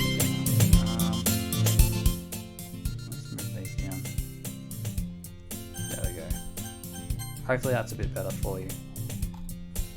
Testing, testing, 1, 2, 3. Is that better? I didn't mean any pressure or anything like that. Don't worry. I've been practicing a whole lot recently. And I'd really love the chance to share once I'm ready. I see. In that case, best of luck. Thanks! So, I didn't miss anything, did I? No, not really. I chose to leave out Sayori's mischievous... He says it's working better. Thank you. Is the female voice working better? I'm sure Natsuki will end up complaining to her anyway. It looks like everyone has already settled down. Sayori somehow already finished her entire cookie. Yuri is back to her book, and Natsuki disappeared into the closet. Man! It looks like no one wants to be bothered today. Oh no. I slumped down into the nearest desk. How am I supposed to occupy myself with something literature related by myself like this? I guess I could always read some of the book Yuri gave me, but I'm feeling too tired to read. I could probably fall asleep right now. I close my eyes and end up listening in on Sayori's conversation with Monica. We're probably gonna seem really lame compared to all the other clubs though. Well, we can't give up. The festival is our chance to show everyone what literature is all about. The problem is that the idea of a literature club sounds too dense and intellectual. But it's not like that at all, you know. We just need a way of showing that to everyone. Something that speaks to their creative minds. That doesn't solve the problem though. Huh? What do you mean? Even if we come up with the most fun thing ever, nobody will come in the first place if it's a literature event. So it's more important to figure out how to get people to show up in the first place, you know? And after they come, we can do the things to speak to their creative minds. What's this? Sayori is taking this really seriously. It's rare to hear her deliberating like this. That's a good point. In that case, do you think food will do the trick? What kind? Well, I guess we could... Cupcakes! Good thinking. It got a member in the first place. Natsuki would love to do that. You're right! Natsuki makes the bestest cupcakes. That works out perfectly. That wasn't why you suggested it? Cupcakes speak to my creative tummy. Cupcakes it is then. I'm hungry. Anyway, we still need to work out the details of the event itself. I find myself smiling. In the end, Sayori is still her usual self. But therein lies the unexpected reason I admire her. Unlike me, who has trouble finding any motivation at all, Sayori can put her mind to things and make them come to life. As long as there's cupcakes. So long as there's I suppose that's why I end up letting her get on my case about things. I can't help but wonder what it would be like to see the world through her eyes. Whoa, that's close. I open my eyes to find Sayori's face filling my vision. I nearly fall out of my chair. Sorry. Wait, actually, I'm not sorry at all. It's your fault for sleeping like that. This isn't the napping club. Does our school have a napping club? You're staying up late again, aren't you? Now that you're in a club, you're gonna have less time for animes, you know. You'll need to get used to it. Don't say that so loud. I glance over my shoulder to see if Monica overheard. It's true though. Yeah, I know. You're always looking out for me, Sayori. It's what I do best. That's a problem. What about you? You look out for me better than you look out for yourself. You're still oversleeping every day, aren't you? Not every day. That's not very convincing. How many days this past week have you gotten up on time? It's a secret. I knew it. Come on. At least give me the benefit of the doubt. I can't even do that. Look, Sayori, it's written all over you. Huh? Sayori glances around at herself. How is it written all over me? You were clearly in a rush this morning. Look, your hair is sticking out all around here. Ah! I run my fingertips down the side of Sayori's hair, trying to straighten it out. Man, you really need a brush for this. My hair is just really hard to get right. I won't fall for that. There's more than just your hair. Look, your bow isn't even straight. Your bow isn't straight either. And there's a toothpaste stain on your collar right there. I try to wipe off the stain with my finger. We know where this is going. But nobody would ever notice that. What stain? Of course they would. Nobody's gonna tell you about it because they don't want to embarrass you. Fortunately, I really don't care about that. Hey, you meanie. And you don't even keep your blazer buttoned up. Seriously, Sayori, why do you think that you don't have a boyfriend yet? Eh? That's super mean. Sorry, but you'll thank me later. I start to button her blazer from the bottom. Once you see how much better it looks, you'll change your mind. Oh. Yeah. This is so funny. What is? Well, I was just thinking how weird it is to have a friend who does these kinds of things. Eh? Don't say that. You'll make me feel weird about it, stupid. It's okay though. I'm happy we're like this. Aren't you? I guess. Hey, be careful. The button might come off.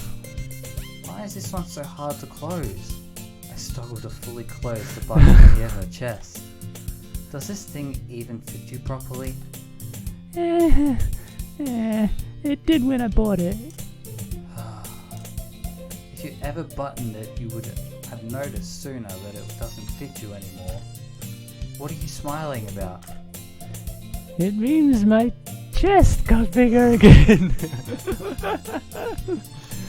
It means my bazungas got bigger again. Don't say that out loud. Anyway, you look much better now, so... why does it feel strange to see Sayori's blazer buttoned up like that? But it's so stuffy. Ooh, it's not worth it at all. Sayori hastily unbuttons her blazer once more. Phew, that's so much better. Sayori puts her arms out and twirls around. So if I keep it unbuttoned, then I won't get a boyfriend, right? What kind of logic is that? And why are you saying that like it's a good thing? Because if I had a boyfriend, then he wouldn't even let you do things like this. And you take care of me better than anyone else would anyway. So that's why I'm keeping it unbuttoned. Stop saying all these embarrassing things. Eh? I didn't say anything embarrassing. Jeez. Well, anyway, just focus on trying to wake up a little earlier. Only if you focus on going to bed earlier. Fine. It's a deal. Eee. I guess we really are better at taking care of each other than we are at taking care of ourselves. Yeah, I guess so, huh? So maybe you should come wake me up in the morning. You're doing it again, Sayori. Oh, but I was joking that time. Man, it's impossible to tell with you sometimes. Okay, everyone. Eh? Monica suddenly calls out. Okay, everybody. Why don't we share the poems we wrote now? Yay! Gary, I can't wait to read yours. Yeah, same. I fail to sound enthusiastic, but Sayori still trots away to retrieve her poem.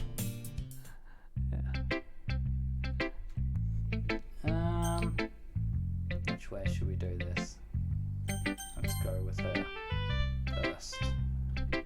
We went last with her. Okay.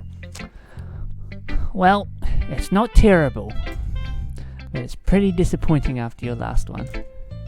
Then again, if this one was as good as your last one, I would be completely Pissed. Well, I guess I wanted to try something a little different this time.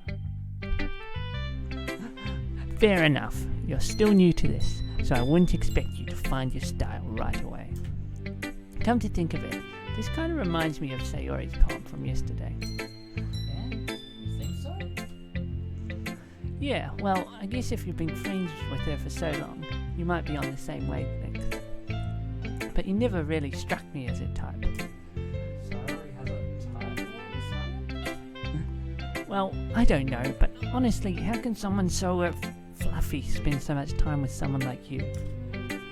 It's like she's dragging around a dead weight. That was a little unnecessary. But think of it this way. If it weren't for me, she would probably just fly away like letting go of a balloon. You could say that we each take care of each other in our own way. Whatever it is, I don't get it. Oh yeah, I guess I'm supposed to show you my poem. Here. Amy likes spiders. You know what I heard about Amy? Amy likes spiders. Icky, wriggly, hairy, ugly spiders. That's why I'm not friends with her. Amy has a cute singing voice. I heard her singing my favourite song. Every time she sang the chorus, my heart would pound to the rhythm of the words. But she likes spiders. That's why I'm not friends with her. One time I hurt my leg really bad. Amy helped me up and took me to the nurse. I tried not to let her touch me. She likes spiders, so her hands are probably ghosts. That's why I'm not friends with her. Amy has a lot of friends. I always see her talking to people. She probably talks about spiders. What if her friends start to like spiders too? That's why I'm not friends with her. It doesn't matter if she has other hobbies. It doesn't matter if she keeps it private. It doesn't matter if it doesn't hurt anyone. It's gross. She's gross. The world is better off without spider lovers. And I'm gonna tell everyone. Damn. Not bad, right? It's quite a bit longer than yesterday's. Yesterday's was way too short. I was just warming up. I hope you didn't think that was the best I could do. No, of course not. Anyway, the message is pretty straightforward in this poem. I doubt I have to explain it. Sometimes you can explain complicated issues with much simpler analogies, and it helps people realize how stupid they're being. Like anyone would agree that the subject of this poem is an ignorant jack. Do you know people like that? Of course, it's about everyone, how everyone thinks That doesn't matter. It can be about anything. I wrote it to be easy to relate to. Everyone has some kind of weird hobby or guilty pleasure. Something that you're afraid if people find out that make fun of you or think less of you. But that's just what makes people stupid. Who cares what someone likes as long as they're not hurting anyone and it makes them happy?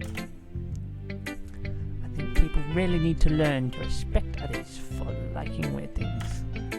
Well, you're definitely right. At least I can relate to that. And I'm sure a lot of other people can too. It's what I do best after all. I don't like writing unless there's a good message to take away from it. Like, conveying emotions is important. But I want to make people think, not just feel. Remember that. I'm going to write a good one for tomorrow too, so look forward to it. Nice. Alright. It is. There's my heater on. I'm very sorry, everyone. So, I'm going to have to sit behind. I was in the screen. I was in the screen. Oh no. It's not. How dare you?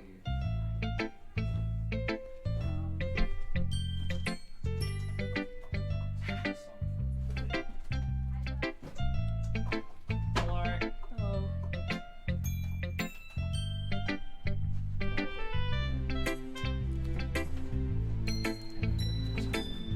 Hopefully that's a little bit up. 3:43. When do you need to be home by a certain time, or?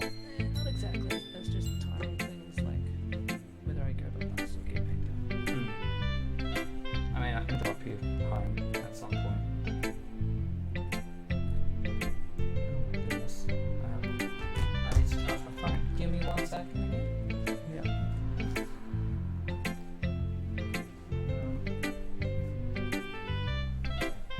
What charges your phone? Does it start charging? I think it's done now. Okay. I will grab this.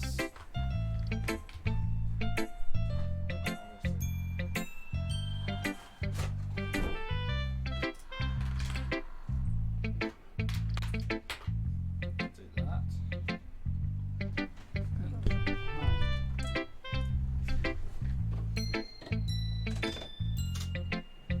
Alrighty.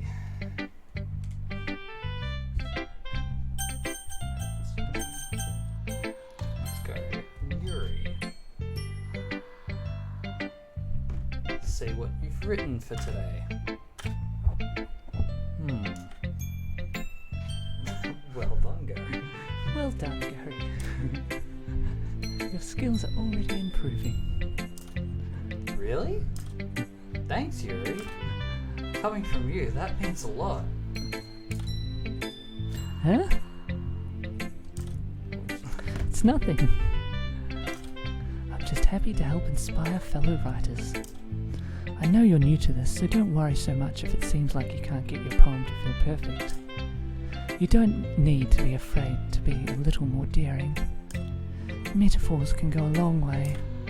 Don't feel like you need to work your brain like turning a bunch of gears. Try letting your mind wander through your feelings and write down the things you see and hear. That's one way to truly enable your reader to see into your mind. It's a very intimate exercise. I see. That's a certainly interesting technique. Thanks for sharing. I have, an example of that if you'd like to read it. Of course. Is this the poem you wrote for today? Yuri nods and timidly hands me her poem. The raccoon. It happened in the dead of night while I was slicing bread for a guilty snack. My attention was caught by the scattering of a raccoon outside my window. That was, I believe, the first time I noticed my strange tendencies as unordinary human. Yes, I can definitely read script. I gave the raccoon a piece of bread, my subconscious well aware of the consequences, well aware that a raccoon that is fed will always come back for more. The enticing beauty of my cutting knife was the symptom. The bread, my hungry curiosity. The raccoon, an urge. The moon increases its phase and reflects that much more light off of my cutting knife. The very same light that glistens in the eyes of my raccoon friend. I slice the bread, fresh and soft. The raccoon becomes excited, or perhaps I'm merely projecting my emotions onto the newly satisfied animal. The raccoon has taken to following me. You could say that we've gotten quite used to each other. The raccoon becomes hungry and more frequently, so my bread is always handy. Every time I brandish my cutting knife, the raccoon shows me its excitement. A rush of blood. Classic Pavlovian conditioning. I slice the bread, and I feed myself again. Tasty. I was a little more daring with this one than yesterday's. I can see that. It's a lot more metaphorical. I don't know if it's my fault, but I can't begin to imagine what this poem's about. That's right. It's a bit closer to my preferred writing style, using the poem as a canvas to express vivid imagery and conveying emotions through them. Yeah. If it takes it, if I take it at face value, then I can't even figure out what it's supposed to mean. Well, I think it's something that different people can relate to in their own way. I wanted to express the way it feels for me to indulge in my more unusual hobbies. In those sorts of things, I'm usually forced to keep to myself. So I sometimes enjoy writing about them. That's funny. Question mark?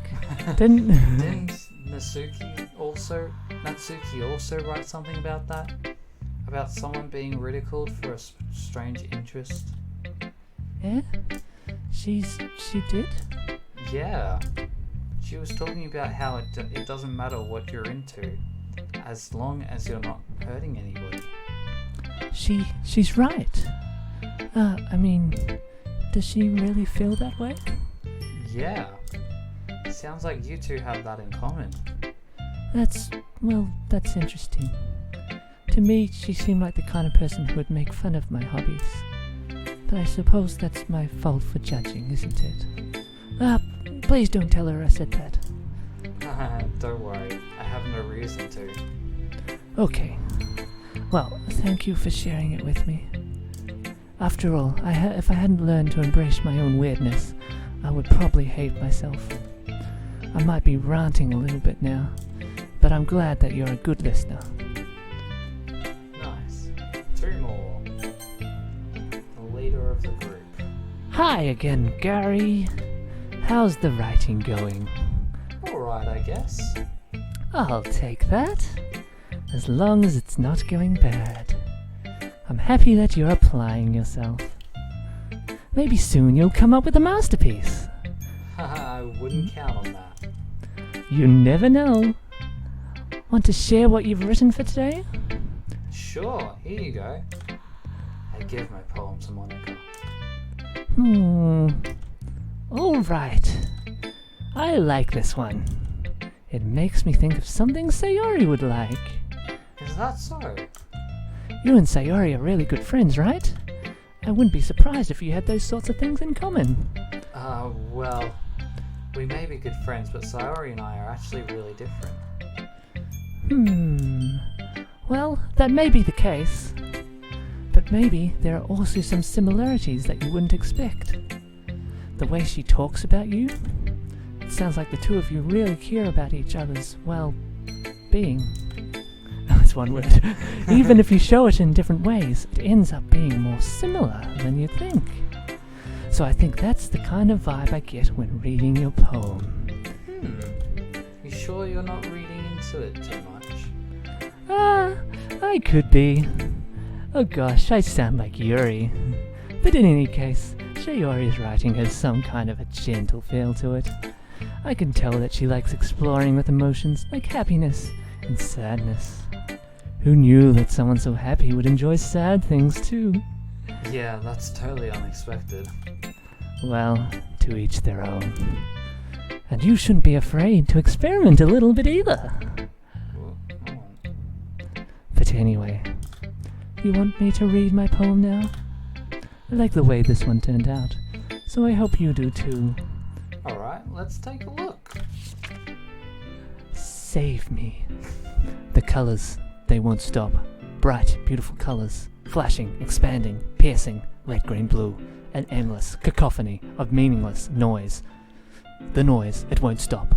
Violent, grating, waveforms, squeaking, screeching, piercing, sine, cosine, tangent, like playing a chalkboard on a turntable, like playing a vinyl on a pizza crust, an endless poem of meaningless.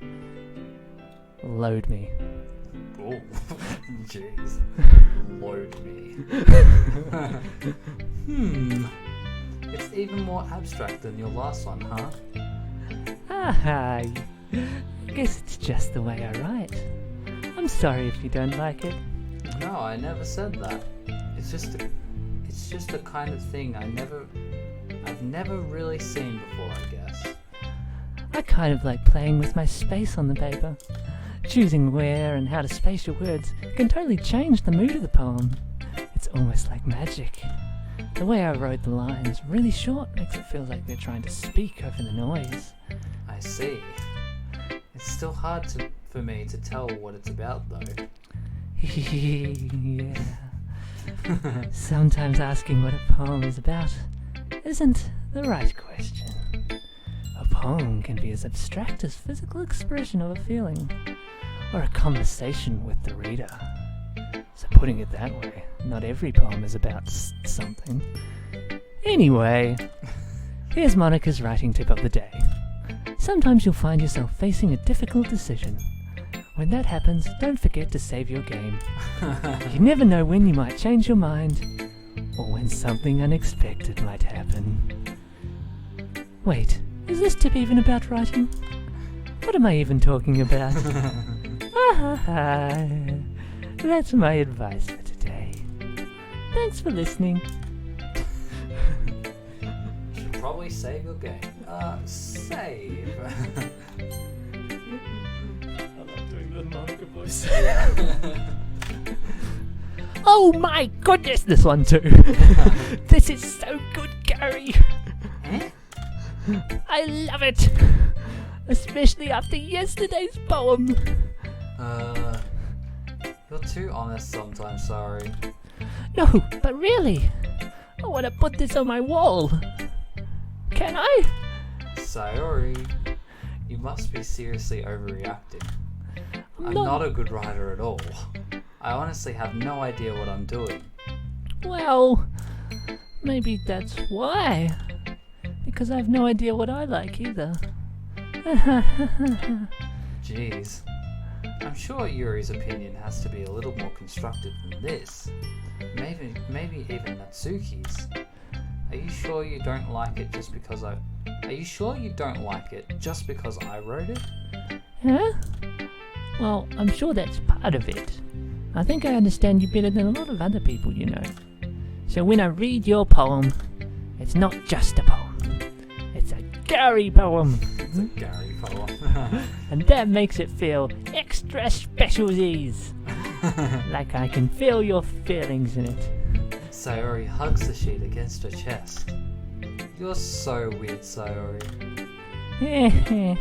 Yeah. Well, I'm not very good at figuring out if poems are good or bad. But that's why I just go by my heart. If it makes me feel things, then it must be a good poem.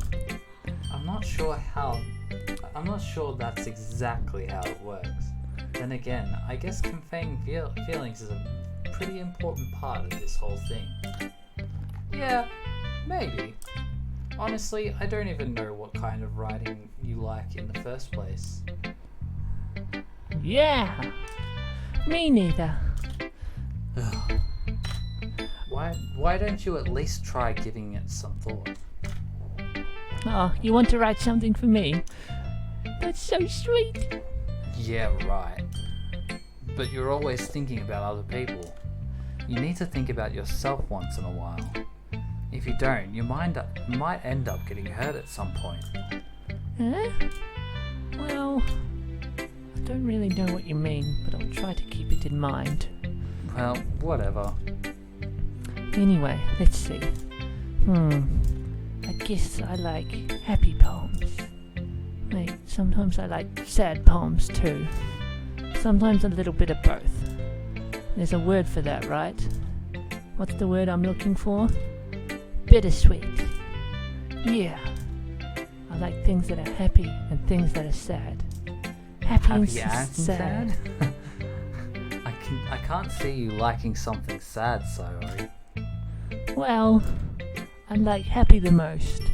But sometimes when you have a little rain cloud in your head, a sad poem can help give the rain cloud a little hug and make a nice happy rainbow. Sayori, that's unexpectedly poetic. Eh, it is?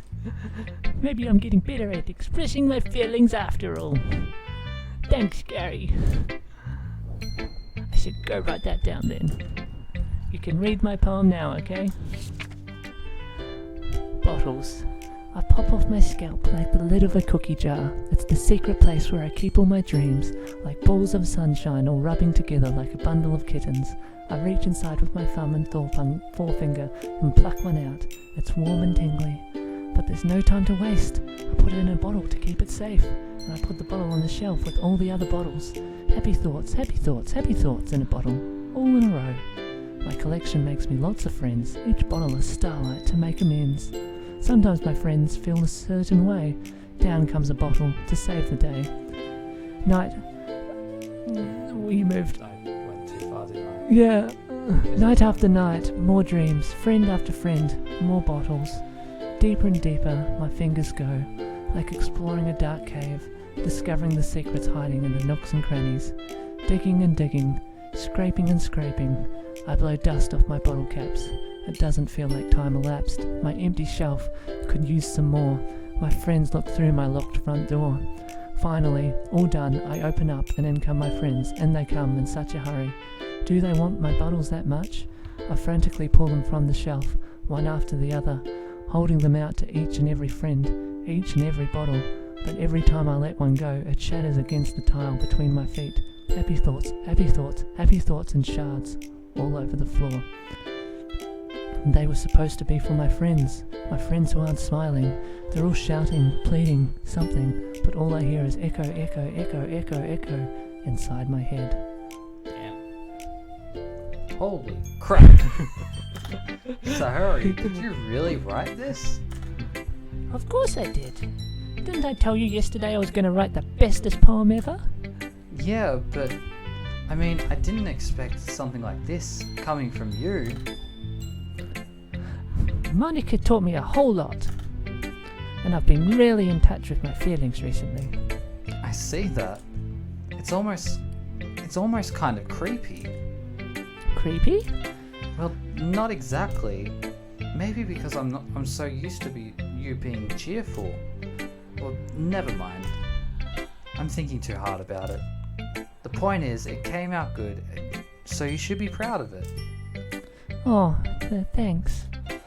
It feels like I feel like I was meant to express myself this way. It even helps me understand my own feelings a little bit better. Writing is like magic. You've gotten pretty passionate about this, huh? I hope you keep it up. Yeah! Writing's the best. I'm gonna keep writing until I die. Don't get ahead of yourself. Sayori's always had a habit of getting obsessed with something before dropping it no more than a week later. I wonder if this is one of those times. But seeing the passion in her eyes makes it hard for me to be pessimistic. Okay, everyone. We're all done reading each other's poems, right? I have something extra planned for today, so if everyone could come sit at the front of the room. Is this about the festival? Well, sort of. Ugh, do we really have to do something for the festival? It's not like we can put together anything good in just a few days. We'll just end up embarrassing ourselves instead of getting any new members. That's a concern of mine as well. I don't really do well with last-minute preparations. Don't worry so much. We're going to keep it simple, okay? We won't need much more than a few to set decorations. Sayori has been working on posters, and I've designed some pamphlets we can give out during the event. Okay, that's great and all, but that doesn't tell us what we're actually going to be doing for the event. Oh, sorry, I thought you heard about it already. We're going to be performing. Performing? Monica? Yes, we're going to have a poetry performance. Each of us are going to choose a poem to recite during the event. But the cool part is, we're also going to let anyone else come up and recite the poems too. Sayori's putting it on all the posters in case anyone wants to prepare ahead of time. Yee! Sayori, who's been colouring a poster, holds it up for us to see. Are you kidding me, Monica? You didn't already start putting those posters up, did you? Huh? Well, I did. Do you really think it's that bad of an idea? Well, no. It's not a bad idea. But I didn't sign up for this, you know. There is no way I'm going to be performing in front of a group of people like that. I agree with Natsuki. I could never, in my life, do something like that. Imagining it, Yuri shakes her head in fear. Guys! No, Sayori. I understand where they're coming from. Remember that Natsuki and Yuri have never shared their poems with anyone until just a couple of days ago. It's a lot to ask for them to recite their poems out loud to a whole room full of people. I guess I kind of overlooked that, so I'm sorry. But I still think we should give it our best. We're the only ones responsible for the fate of this club. If we start the event and each put on a good performance, then it will inspire others to do the same. And the more people who perform, the better we'll be able to show everyone what literature is all about. Yeah! It's about expressing your feelings, being intimate with yourself, finding new horizons, and boldly going where no man has gone, and having fun! That's right. And it's those reasons that we're all in this club today. Don't you want to share that with others? To inspire them to find the same feelings that brought you here in the first place? I know you do. I know we all do. And if all it takes is standing in front of the room for 2 minutes and reciting a poem, then I know you can do it. As Natsuki and Yuri remain silent, Sayori looks worried. I guess that leaves me no choice. I agree. I don't think it's too much to ask. I think that Sayori and Monica have been trying really hard to get new members. The least we can do is help them out a little bit. Well, maybe, but... It looks like Natsuki doesn't have any arguments left. Okay, fine. I guess I'll just have to get it over with. All right. Phew. Thanks, Natsuki. What about you, Yuri? Yuri dejectedly glances around at everyone else's expectant faces. So, I guess I don't really have a choice. That's everyone! You're the best, Yuri. This club is seriously going to be the death of me. Oh gosh, you'll be fine, Yuri.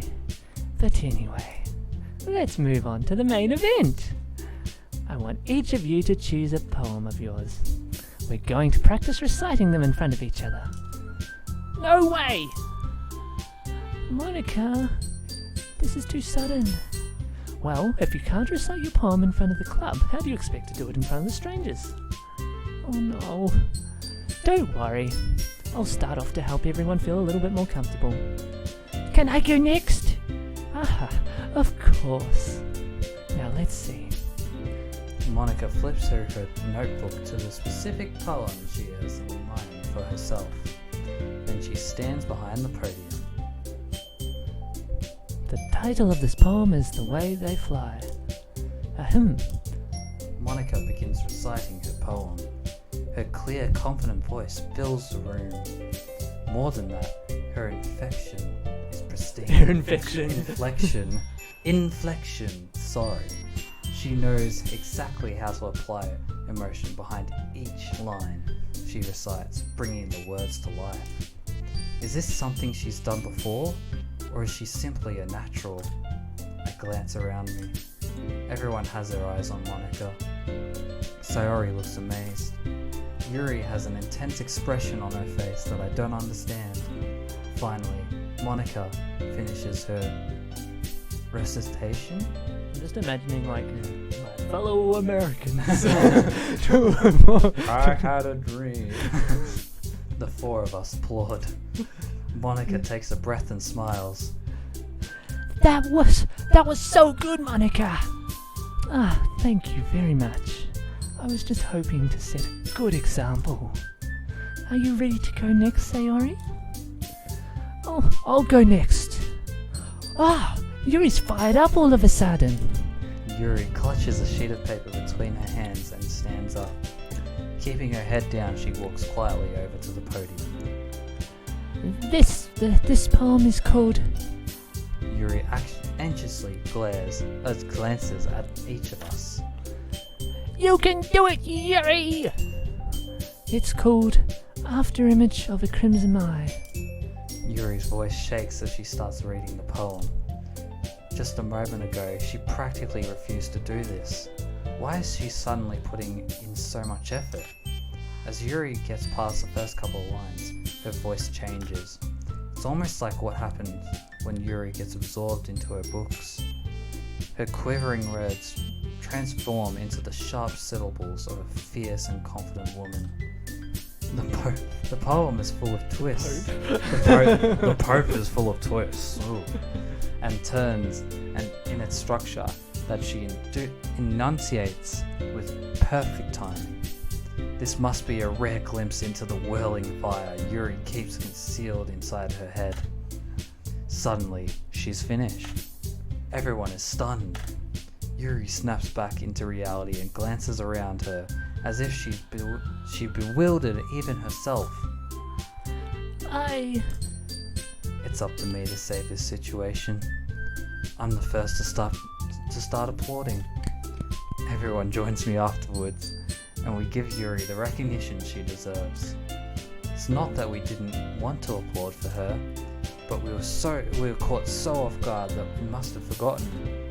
As we applaud, Yuri holds the poem to her chest and rushes back into her seat.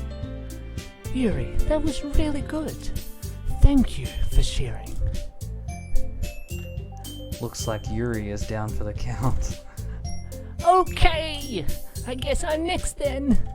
Sayori hops out of her chair and cheerfully walks up to the podium. This one's called My Meadow. Ah ha ha ha! Sorry, I giggled. Sayori. It's a lot harder than I thought. How do you guys do it so easily? Try not to think of it like you're reciting to other people. Imagine you're reciting it to yourself, like in front of a mirror or in your own head. It's your poem, so it'll come out the best that way. I see. Okay then. Sayori begins her poem. Somehow it feels like her soft voice was made as the perfect match. The poem isn't aimlessly cheery like Sayori is. It's serene and bittersweet. If I were to read this on paper, I probably wouldn't think much of it. But hearing it come from Sayori's voice almost gives it a whole new meaning. Maybe this is what Sayori meant when she said that she likes my poems. It's like I get to reach more deeply into someone I thought I knew, through and through. Sayori finishes and we applaud. I did it! Good job, Sayori. Even Gary liked it. I guess that's a good sign. What does that even mean? It came out nicely, Sayori. The atmosphere of the poem fits you really nicely.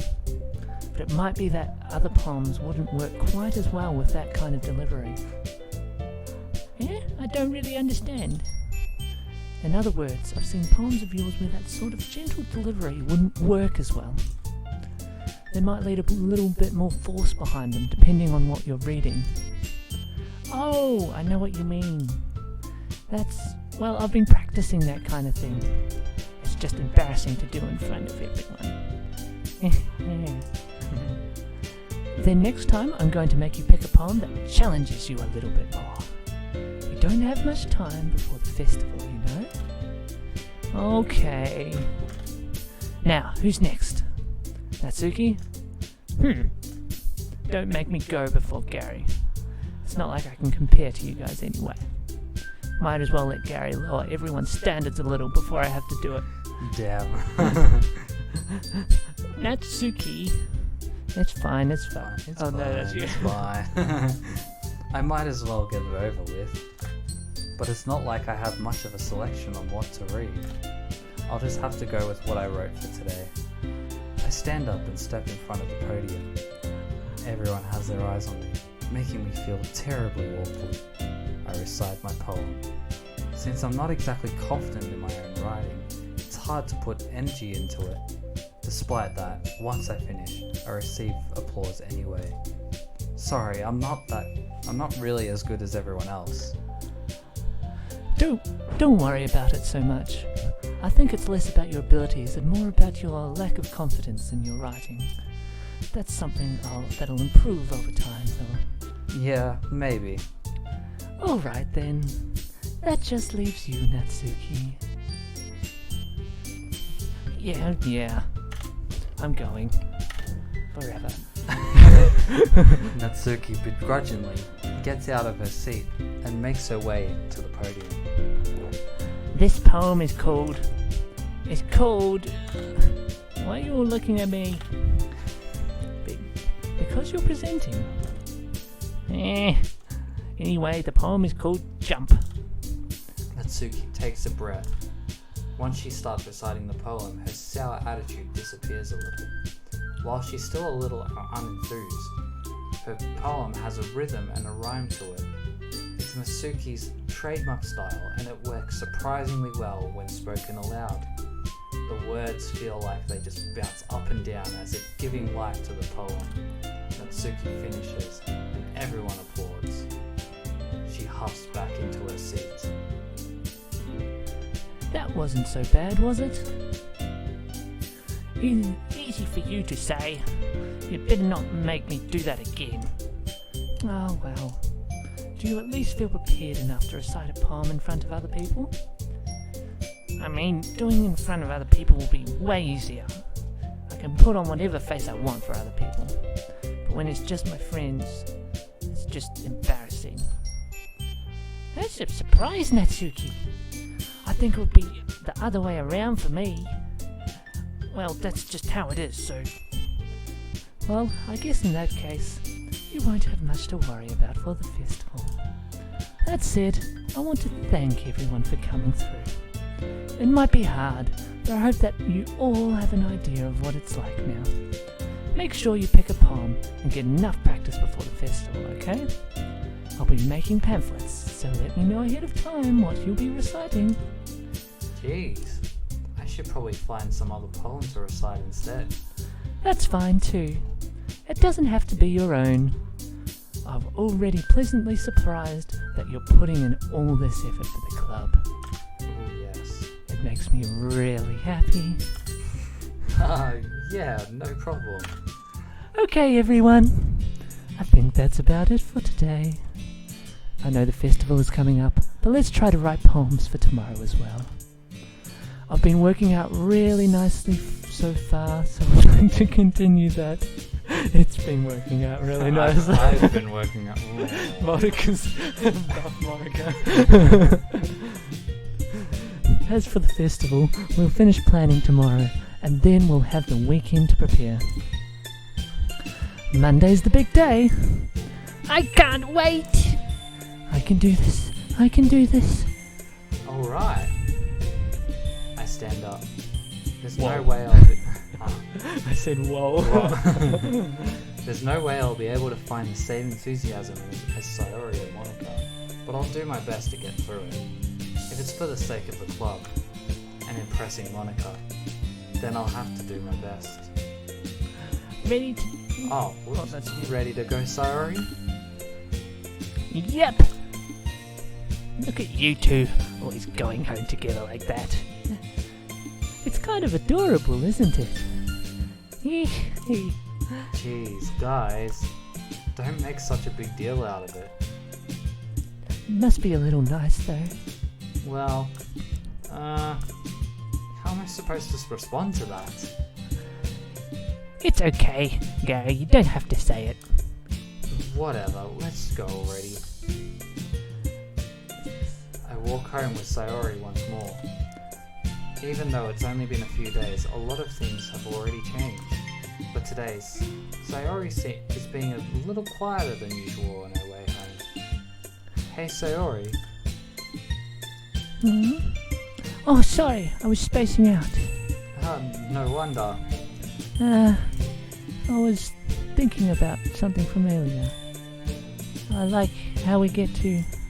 Sayori fumbles with her words. So, let's just say that one day, Yuri asked to walk home with you. Huh? What would you do? What kind of question is that? You're kind of putting me on the spot here. Do you want to save him? You haven't saved it yet. That was the first save. Yep. That was the first save. That's amazing. Do you want to double check that that is actually a save? Yep, that is a save. Okay, that's your first save. Yes.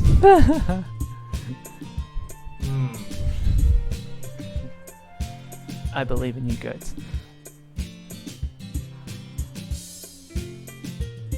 Yeah. Sorry. Which one did you say? The bottom one. Yeah. You really think I would ditch you for Yuri? Huh? But she's so beautiful and smart. Jeez. I already see her in a club every day. That seems so weird. I already see her in a club every day.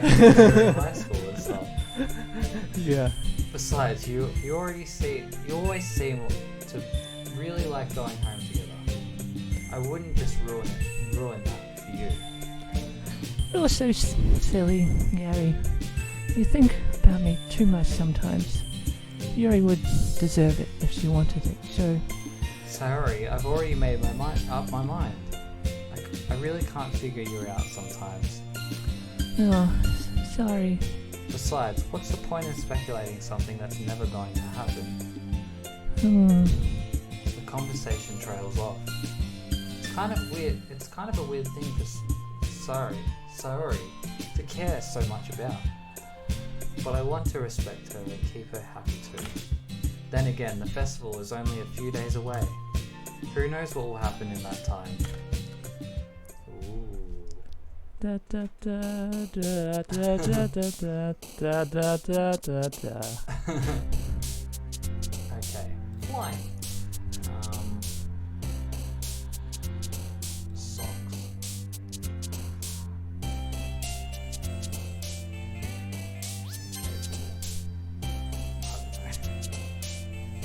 Unstable.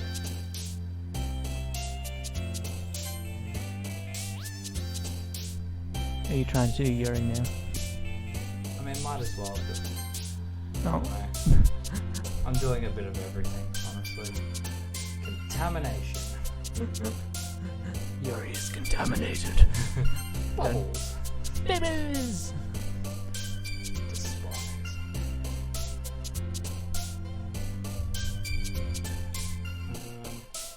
Party. Food. Empty. Oh, I would have thought that would have been Yuri, but it was Sayori. Okay. Cheeks. What kind of cheeks?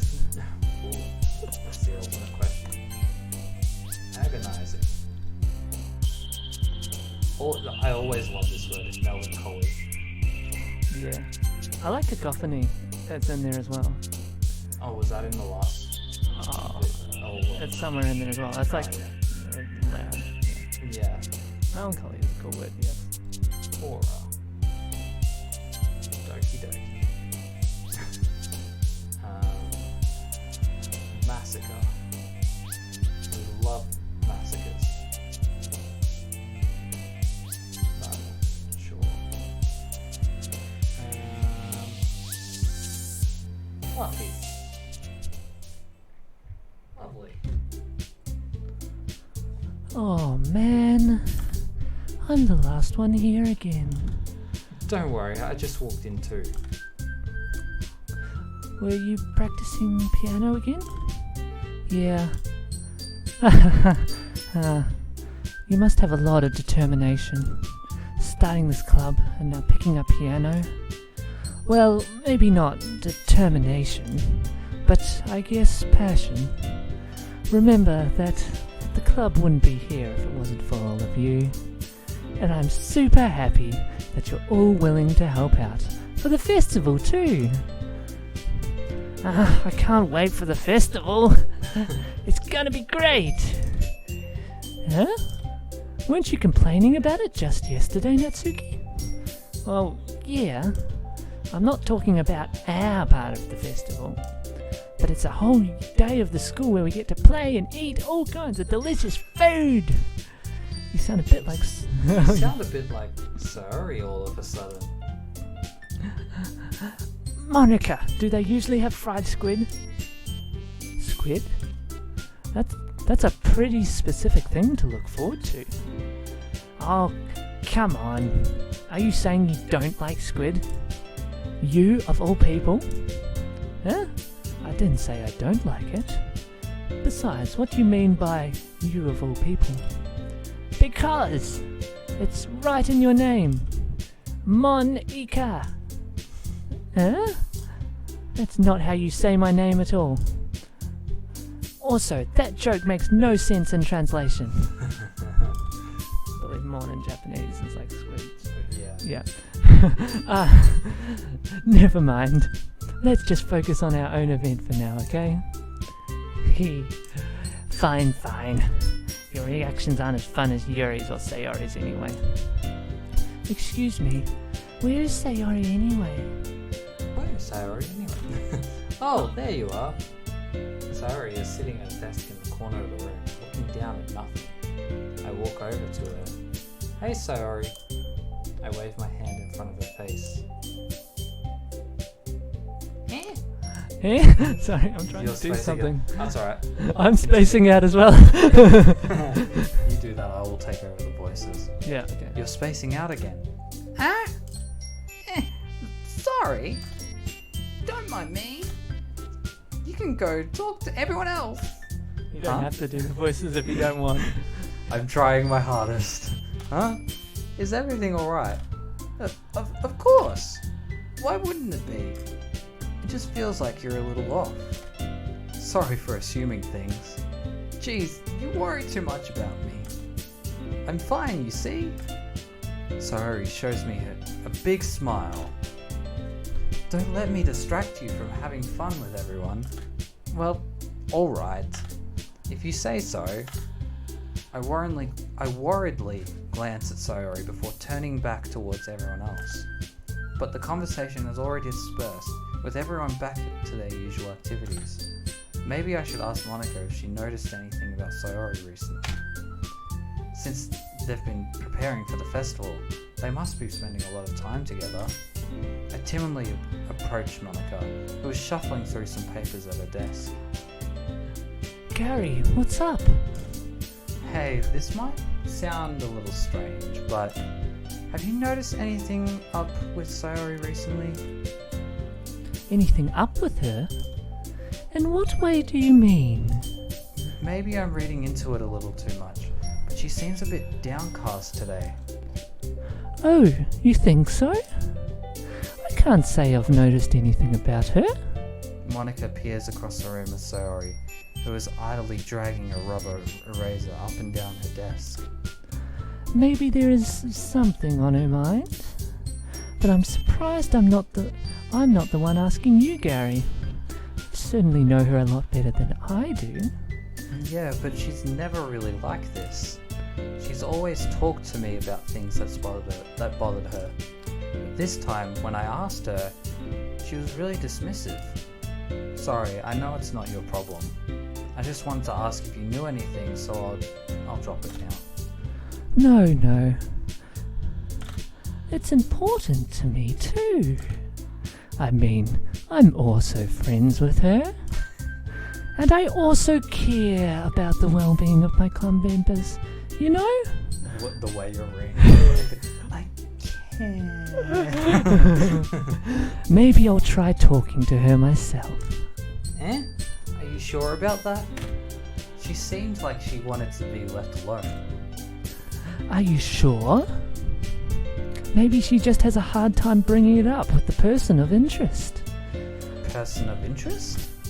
What do you mean by that? I'm saying that maybe the thing on her mind is you, Gary. Me? How on earth would you come to that conclusion? Well, I probably shouldn't say too much, but Sayori talks about you more than anything else, you know. Eh? She seems so much happier ever since you've joined the club. It's like an extra light was turned on inside of her. What? No way. Sayori is always like that. She's always been full of sunshine. It's not any different now than it always has been. You're so funny, Gary. Have you thought that maybe you've always seen her as so cheerful? Because that's just how she is when she's around you. I said too much. I'm sorry. What do I do now, anyway? I didn't mean to jump to conclusions, so you should just forget about what I said. I'll try to talk to her, so try not to think about it for now. Alright. Monica smiles meaningfully. I know she said to forget about it, but I already know that I won't be able to get her words out of my head. Monica stands up from her desk and walks across the room to where Sayori is sitting. I watch her kneel down next to Sayori and gently talk to her, but she's keeping her voice so quiet that I can't hear her from here. I sigh and sit myself down.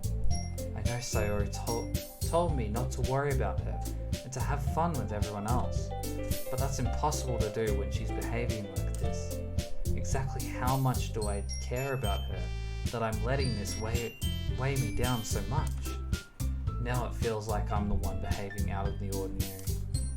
But there's nothing I can do besides wait for Monica. Hey, you! Eh? I look up to see Nasuki sat next to me. Are you just gonna sit there and keep staring at nothing? Yes. There isn't that much time, so... Sorry. I didn't mean to make you worry or anything. It's not like I'm worried. I was just... Nasuki glances down at her side. She's holding a volume of manga in her hand. That's right. Something just came up for a minute, but we can get started now. I won't make you wait any longer. Jeez. Now you're making me feel like a jerk. If something's bothering you, then you can just tell me to leave you alone and I will. I mean, assuming you didn't feel like talking about it or anything. She practically mumbles that last part. Nah, I'm probably making it seem like a bigger deal than it is. I've just been thinking about Sayori, that's all. Sayori? Thinking about her? Yeah, she seems pretty down today. But she didn't want to admit it to me. So I can't help but wonder if something happened to her. Oh. Natsuki exhales.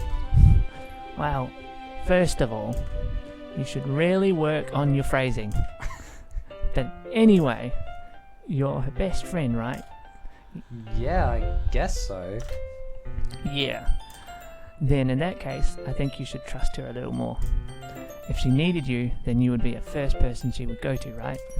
Well, I guess that's true. I mean, some people just have those days.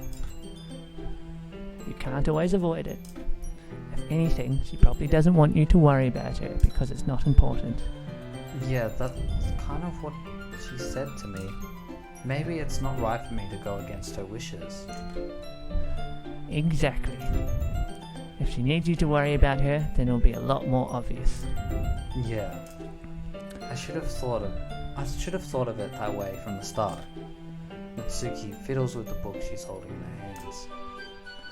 She really means a lot to you, doesn't she? Don't get the wrong idea or anything. We've just been friends for a long time. It's normal to be worried about your friends, is it? Yes. I mean, you were worried about me, so... I was not! Jeez, if you're fine, then let's hurry and get started already. Yeah. ...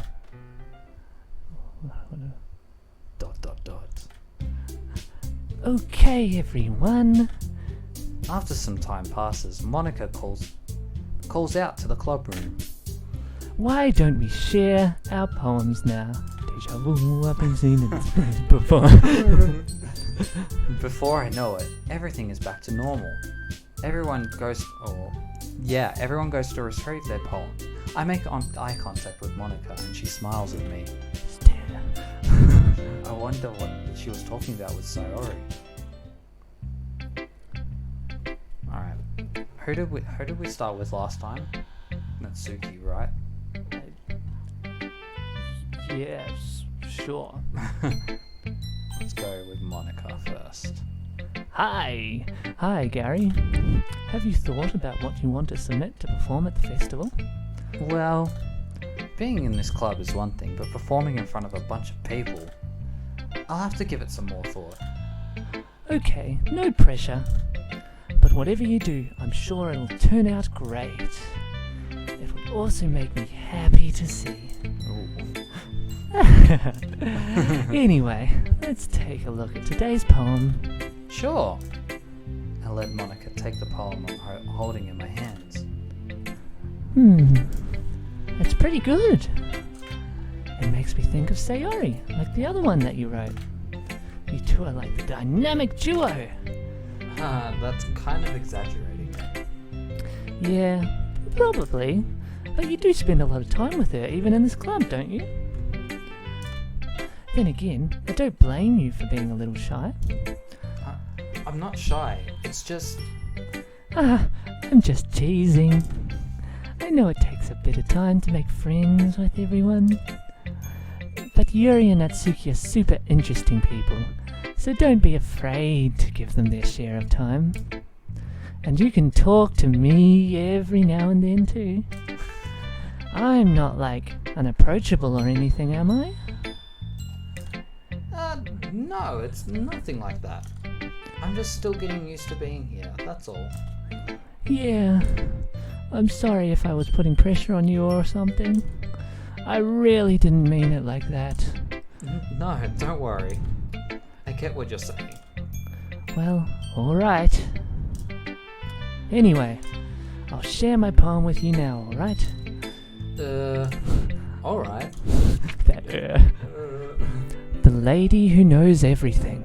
An old tale tells of a lady who wanders earth, the lady who knows everything, a beautiful lady who has found every answer, all meaning, all purpose, and all that was ever sought, and here I am, a feather, lost adrift the sky, victim of the currents of the wind.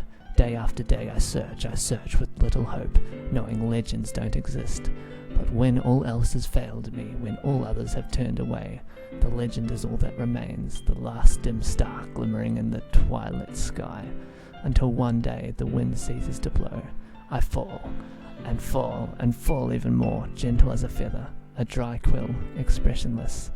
But a hand catches me between the thumb and forefinger, a hand of a beautiful lady. I look at her eyes and find no end to her gaze. The lady who knows everything, knows what I am thinking. Before I can speak, she responds in a hollow voice. I have found every answer, all of which amount to nothing. There is no meaning, there is no purpose, and we seek only the impossible. I am not your legend. Your legend does not exist. The lady who knows everything. Oh, no, wait, yeah. And with a breath, she blows me back afloat, and I pick up a gust of wind. You're moving up and down. I feel like learning and looking for answers are the sorts of things that give life meaning. Not to get too philosophical or anything, and it was kind of on my mind, so that's what I wrote about. I see. I never really put much thought into it. In a way, it's almost paradoxical, because if we had all the answers, wouldn't the world start to lose its meaning? You know, there's one thing I noticed. It seems like everyone in the club prefers writing about things that are more sad than happy. Are you surprised? I mean, if everything was okay, we wouldn't really have anything to write about, would we? Humans aren't two-dimensional creatures. I think you'd know that better than anyone. You mean one-dimensional? Yeah, that. Anyway, here's Monica's writing tip of the day. Are you ever too shy to share your writing because you're afraid it's not that good? It can be really disheartening to get a lukewarm response to something you put so much into. But if you find other people who enjoy writing, then sharing becomes a lot easier. Because instead of just telling you that your writing is good, or okay, or bad, they'll want to focus more on everything that went into it and the things you can work on. It's much more encouraging that way, and it will make you want to continue improving. It's almost like having your own little literature club, don't you think? That's my advice for today. Thanks for listening. I love that, how it always ends on that tip of the day. It's great. Okay, let's go. Yuri. Well done, Gary. You've definitely improved your writing over the course of these few days. Has my advice been helpful to you? Yeah, definitely. I'm glad. Sharing our writing like this, it's a lot more fun and rewarding than I anticipated. I need to remember to thank Monica. I think we all felt a little awkward at first, but now it seems like everyone is enjoying sharing their writing and seeing what others think. I guess I can't really disagree. I guess I can't really disagree. I was afraid this whole thing would be a chore, but it's a great way for me to spend some personal time with all the girls in the club. But it's been fun getting to know everyone and their writing, and I guess doing some writing myself. Well, have you learned anything about yourself, Gary? Well, you know how I like to say that writing is a very personal way to get in touch with yourself. In the end, it doesn't matter if you're a good writer or a bad writer. Even my opinions are just opinions, you know? As always, I believe what's most important is exploring and discovering yourself. That's comforting. I'm kind of afraid of disappointing you in some way or another. Huh? Why me?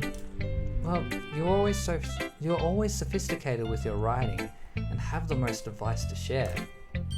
Is that so? Yuri thinks for a good minute. That must be terrible. Eh? For me to have become someone whose opinion is fearsome. How unlikable of me.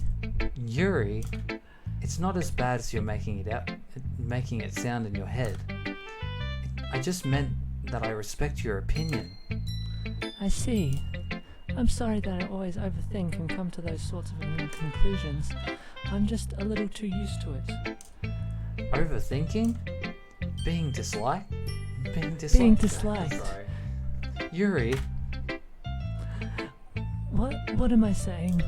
I'm sorry, I didn't mean to bring that up. Let's move on. Alright. Do you want to share your poem now? Okay. Here. Beach. A marvel millions of years in the making, where the womb of Earth chaotically meets the surface under a clear blue sky, an expanse of bliss, but beneath grey rolling clouds an endless enigma. The easiest world to get lost in is one where everything can be found. One can only build a sandcastle where the sand is wet, but where the sand is wet, the tide comes. Will it gently lick at your foundations until you give in? Or will a sudden wave send you crashing down in the blink of an eye? Either way, the outcome is the same. Yet we still build sandcastles. I stand where the foam wraps around my ankles, where my toes squish in the sand. The salty air is therapeutic, the breeze is gentle yet powerful. I sink my toes into the ultimate boundary line, tempted by the foamy tendrils. Turn back, and I abandon my peace to a road at the shore. Drift forward, and I return to Earth forevermore. I'm aware that the beach is kind of an inane thing to write about, but I did my best to make a metaphorical approach to it. You say that like you didn't even want to write about it. Oh, you haven't heard? After yesterday, Natsuki and I, well, it was amusing that we wrote about something similar in such different ways. So Natsuki wanted us to write about the same topic as each other again. I suppose to better compare the differences in our writing styles or thought processes. Anyway, it was her idea. Knowing her, it's no surprise that she'd want to do something like that. She probably just wants to show off. It's not like I have a particular interest in her writing style. I just went with her request.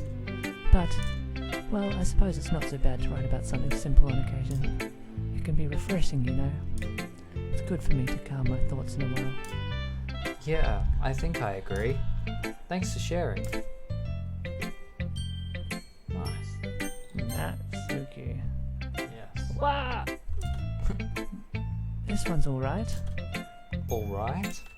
Well, yeah. About as good as yesterday's anyway. I see what you're going for, but it's just not really my style. I mean, that's fine. I'm mostly just glad that you're trying a little bit. Well, of course I'm at least trying. Why are you so emotionally invested in my poems anyway? Isn't that more of a compliment to me? Huh? No, gross. It's not like I care. It's just that one of us in this club has to make sure you're not slacking off. Really? Well, what if you ended up just scaring me away? That's, it's not like you would actually do it. Yeah, you're right. It's kind of fun to hang out here, even if I have to put up with you. Grrr. Natsuki's elbow connects with my stomach. Oh? Maybe I wouldn't mind scaring you away after all. I was just joking. Oh, I know. Don't worry, I was too. How the hell do you call that a joke? That seriously hurt. Well, maybe it was funny to her. I guess that's kind of the point. I should really just watch my mouth around Natsuki. Anyway, Natsuki holds it all up to me like nothing ever happened. Stole your line. It's all good. I'll be your beach. Your mind is so full of troubles and fears that diminished your wonder over the years. But today I have a special place, a beach for us to go.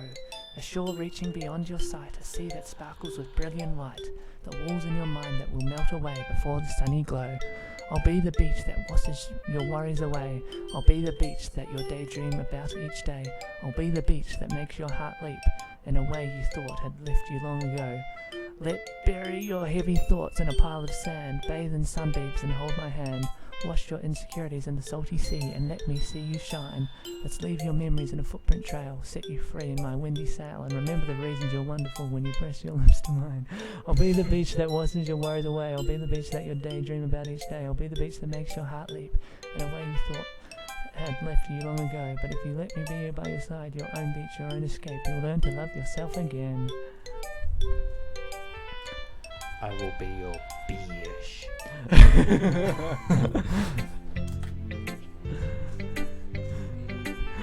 I felt like I kept writing about negative things, so I wanted to write something with a nice message for once. Besides, the beach is awesome. Kinda had to write anything negative about the beach. Well, Yuri's take on that was a little more solemn. Well, that's... Jeez, she better not have said anything bad about mine. After all, she was the one who wanted us to write about the same topic. You can really see her doing that too. Making us write about a simple topic, then trying to impress me by coming up with something all fancy schmancy. It's not like I care. I just did it anyway. I mean, I guess mine ended up being kind of metaphorical too. But there's nothing wrong with doing that once in a while. At the very least, it was good practice. Nice, and then the last one. Say Ori. Say Ori. This is your best one so far. It's really nice, Gary. Thanks? Sayori, you've been a little quiet today. Is everything alright? Of course. Everything is fine. Maybe I'm just a little tired today. Do you want to nap or something? No, that sounds silly. Don't worry about me, okay? I only want to see smiles on your face. Well, alright. Hey Gary, I'm still a little surprised. I really thought that you would try writing your poems like the way Yuri does. Or even Natsuki. But in the end... Yeah? I guess you're the one who likes this one the most. Why? You don't want to get closer with everyone else? Wait, of course I do. But that doesn't mean I need to try so hard to impress them. I still understand you the most, Sayori. I know you have to sometimes put up with me, and I have to sometimes put up with you. But we have a wavelength or something. And this is how the poem came out. Sometimes it feels like you're the only exciting thing in my life. So sometimes it's just easier to write when thinking about you. Jeez. Sayori? No! Yay! I don't deserve this. You're too nice to me. Why are you doing this? Sayori has trouble keeping her voice steady all of a sudden. If you had fun with everyone else instead, this would be so much easier. Sayori! I glance around the room to make sure nobody has noticed this. Sayori, I've probably never said this before, but I don't understand what you're feeling right now. Tell me what will cheer you up. Sayori shakes her head. She sniffles and keeps shaking her head. Finally, she gathers herself and puts on a smile. It's nothing, Gary. It's just a little rain cloud. I'm sorry you had to see that. I promise it won't happen again. Just smile from everyone, okay? That's all that matters. Go play with everyone else. I'm gonna go home a little bit early today. Sayori, Tell Monica I wasn't feeling well, okay? I'll see you tomorrow. before I can say anything else, Sayori cheerfully walks out of the classroom, humming to herself. Okay, you three. We're all done sharing poems, right? Why don't we start figuring out... Hold on a second.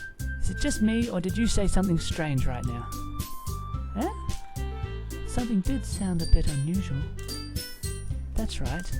You deviated from your usual catchphrase when addressing the club. Catchphrase? I don't have a catchphrase. Jeez. Why is the mood so weird today? Look, even Yuri isn't immune to it. Nah. Stagnating here is common foreshadowing that something terrible is about to happen. In your books, maybe. Look, the only thing different is that Sayori isn't here. It seems you're right. Sayori always helps lighten the mood a little bit, doesn't she? It's almost like everyone's balance is thrown off a little when she's not around. Where the heck did she run off to anyway? I thought she just went to pee. Natsuki, please show some decency. Oh, come on. She actually wasn't feeling too well and went home early. Is that so? I hope she's alright. Seriously? Of all the times to not go home with her, you picked the time she's not feeling well. So much for you two being all lovey-dovey. No. First of all, stop misunderstanding my friendship with Sayori. And second, she's kind of been avoiding me today, so I didn't want to force it. Who? That curious oh, no. That curious expression coming from Yuri, of all people. Calm down, guys. I talked to her earlier, and everything is fine. What did she say? Anyway, we need to figure out the rest of the festival preparations. Just ignores you. So, let's decide what everyone will be doing this weekend. I already know what I'm doing. That's right. That's... We might need a lot. But we might need a lot of them, and different flavors. Can you handle that all by yourself, Natsuki? Challenge accepted. And as for myself, I'm going to be printing and assembling all the poetry pamphlets. I was about to say poverty pamphlets. Sayori will be helping me design them. Now that's a literature club. And as for Yuri, you can, yeah? Guys, can you help me come up with something for Yuri? I'm useless. No, that's not it at all. You're the most talented person here, you know. Yeah. Now Natsuki's pouting too. Jeez, even I can tell now. I guess I never gave Sayori enough credit, but I can tell things are even harder on you when she's not around. That may be the case. But if it can't also be a leader on my own, then I won't grow as a person. So, Yuri, you have a beautiful handwriting, you know? So you should make some banners and decorations to help set the atmosphere. Atmosphere? About that, I love atmosphere. Yuri's expression suddenly changes as she stares at her desk, focused and starts nodding to herself. Your mind is already racing, I see. That's great. You'll be a wonderful help, Yuri. But anyway, that just leaves you, Gary. The one who is truly useless. Don't say that. In fact, both Natsuki and Yuri have some pretty heavy tasks to handle. It would probably go a long way to give one of them a hand. You could always help me out as well. I would be really appreciative of that. Is Monica suggesting I spend the weekend with one of my club members? How on earth are they going to respond to a suggestion like that? I suppose I wouldn't mind a bit of help. Well, even if you don't know how to bake, there's always some dirty work I can give to you. It's not like Monica's going to give me a choice, and you shouldn't be sitting on your butt anyway. Natsuki tries to mumble a bunch of excuses like that. If I recall, Natsuki, you mentioned that you would like to handle the baking on your own. Gary may not like to be around if you only make him out to be a nuisance. So therefore, he may be more suited to assisting with the decorations. Hold on, I never said that. How hard could it be to make a few decorations anyway? Sounds more like you're just making excuses for Gary to... What are you saying? I will be extremely meticulous work. And baking isn't? Just what do you think? Guys, let's settle down for a moment. In the end, I think it's up to Gary to decide how he would like to contribute. Besides, he hasn't really gotten the chance to spend any time with me yet, you know? So I'm sure he's interested in... You literally just said. I'm surprised as well. Sorry. I was just saying though. Jeez. Can we just settle this already? Yeah. Gary, you're okay with this, right? In the end, it's up to you. Of course. Very well. In that case... Everyone looks straight at me. But of course, I'm gonna go with...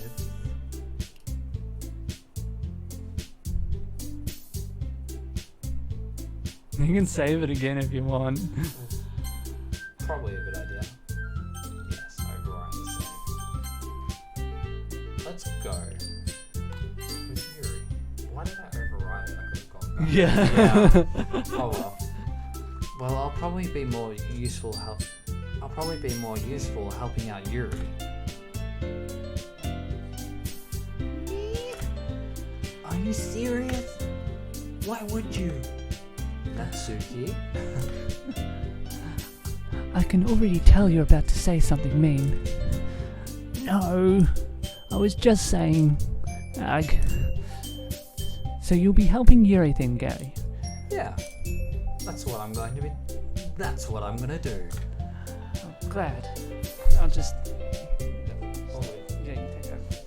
I'm glad. I have a bad habit of overthinking these sorts of things, so I think your assistance will be very useful. That's great to hear. Apologies, people.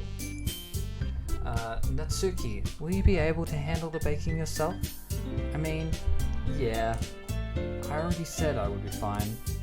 Okay. Everyone can tell that Natsuki is feeling a little sour. So, is that everything we need to go over? Yeah, that should be about it. Are you guys excited? Well, excited may not be the right word, but I suppose I'm looking forward to it a little bit. Do you feel the same way, Gary? Me? Thank you, Crowley_Scott. Pog, thank you, mate. Yes, very poggers. I guess you could say I'm interested to see how it'll all turn out. That's good enough for me. What about you, Natsuki? Natsuki? What? Why is everyone yelling at me? I didn't even do anything. No, that's not what I meant at all. Yuri anxiously glances between everyone in the room. I'm sorry for this. I don't really know why Gary picked me. And also, your cupcakes are the best cupcakes I've ever had. They go really well with my tea. And nothing that I do for the event will compare to that. So how far into the game are we? We've been on stream for just over 3 hours, so I have no clue exactly how far. But I don't know. Yeah, whatever. Yes. There you go. Yes, said we're not even halfway through, so there we go. Nothing significant has happened. Yeah, nothing. Yeah. Character stuff. Yeah. I get it. I'm kind of surprised though. Why? Well, I'm the one acting immature. I already know that. But you're trying to cheer me up all of a sudden. I know I'm not very good at it. I'm sorry if I said something bad. Natsuki isn't the only one surprised. Monica and I are also taken aback by Yuri's words.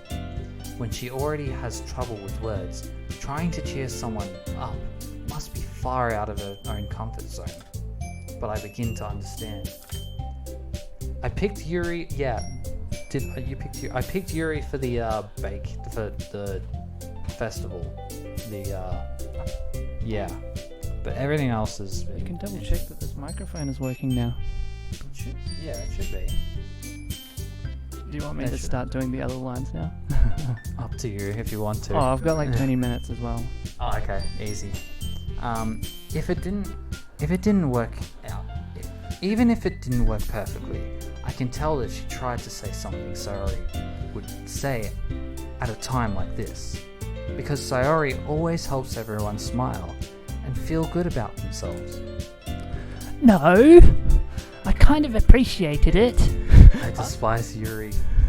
I'm sorry for making a big deal out of nothing. I can understand why you would despise Yuri. I just chose her for this bit, honestly. He hasn't played the full game though, so Yeah. so if you've played the whole game, I can understand why you despise Yuri a lot more. True. But I'm going to say this. Hmm? You better bet that my cupcakes are going to be the best part of the whole event. Huh? I believe you. Yeah. I hope to see everyone do their best. But with that, there's nothing more for today. So I guess it's time for us to head out. Alright, let's get out of here then. Everyone packs up their things. I start to follow Monica and Natsuki out the door as they chat between each other. I turn around. Sorry. I realized that I don't have any way of contacting you this weekend. Oh, you're right. I can't believe that slipped my mind. Should I give you my phone number? I think that would be the best way, yes. Alrighty then. Yuri and I exchange phone numbers. Okay. Then I'll be stopping by your house on Sunday. My house? Is that a problem? No, not at all. I just thought that I would be the one going to your house since I'm the one helping you. I suppose that makes sense. Gate crashing is so fun though. But if you don't mind.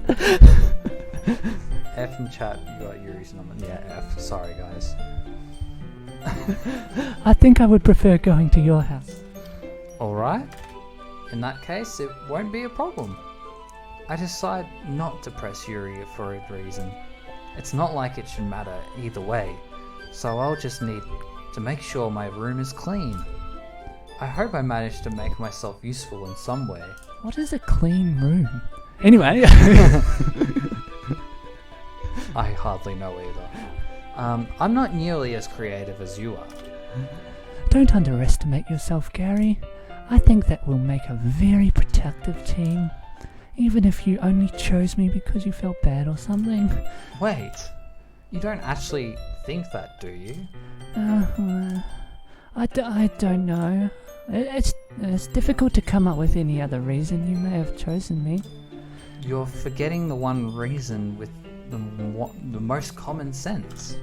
I chose to help you because that's what I want to do. But Yuri thinks to herself with an extremely tense expression. Yuri, you're overthinking this. You wanted me to point out when you're overthinking, right? huh? I didn't realize. I'm telling you, I want to. That's all there is to it. Do you believe me? Yuri thinks really hard again. She looks straight into my eyes for a long while. I believe you. As if it took her tremendous effort. As if it took her tremendous effort, Yuri finally says that and relaxes her expression. And I'm really looking forward to Sunday. Yeah, I am too. Yay! After that exchange, I make my way out the door, and Yuri follows. I can't believe this. Yuri is going to be coming to my house on Sunday. My anxiety shoots through the roof. I can understand why. Ooh, yes. Even though I've gotten pretty used to handling her at this point. There's no telling what might end up happening when we're outside of school. More than that, she told me that she was looking forward to it. Is this the chance I have to make something happen between us? Or is it too early for that? Only time will tell. But until then, I won't be able to take my mind off it. I seriously can't wait. It's already Sunday. I've been getting increasingly anxious about Yuri's upcoming visit. I keep telling myself there's no reason to be nervous, but it doesn't help me much. Yuri is clearly an introvert and also an intimate person in general. There's no doubt that she'll open up a little bit when it's just the two of us. Meanwhile, we've even been texting occasionally. Cute. She was extremely apprehensive at first, but it wasn't long before I was already learning more about her. But putting Yuri aside, I haven't heard a thing from Sayori since she left club early the other day. It's not like we text each other all the time or anything, but I've been worried about her in the back of my mind. Between what Sayori said and what Monica said, is it really okay for me to put Sayori's feelings aside when she might need me?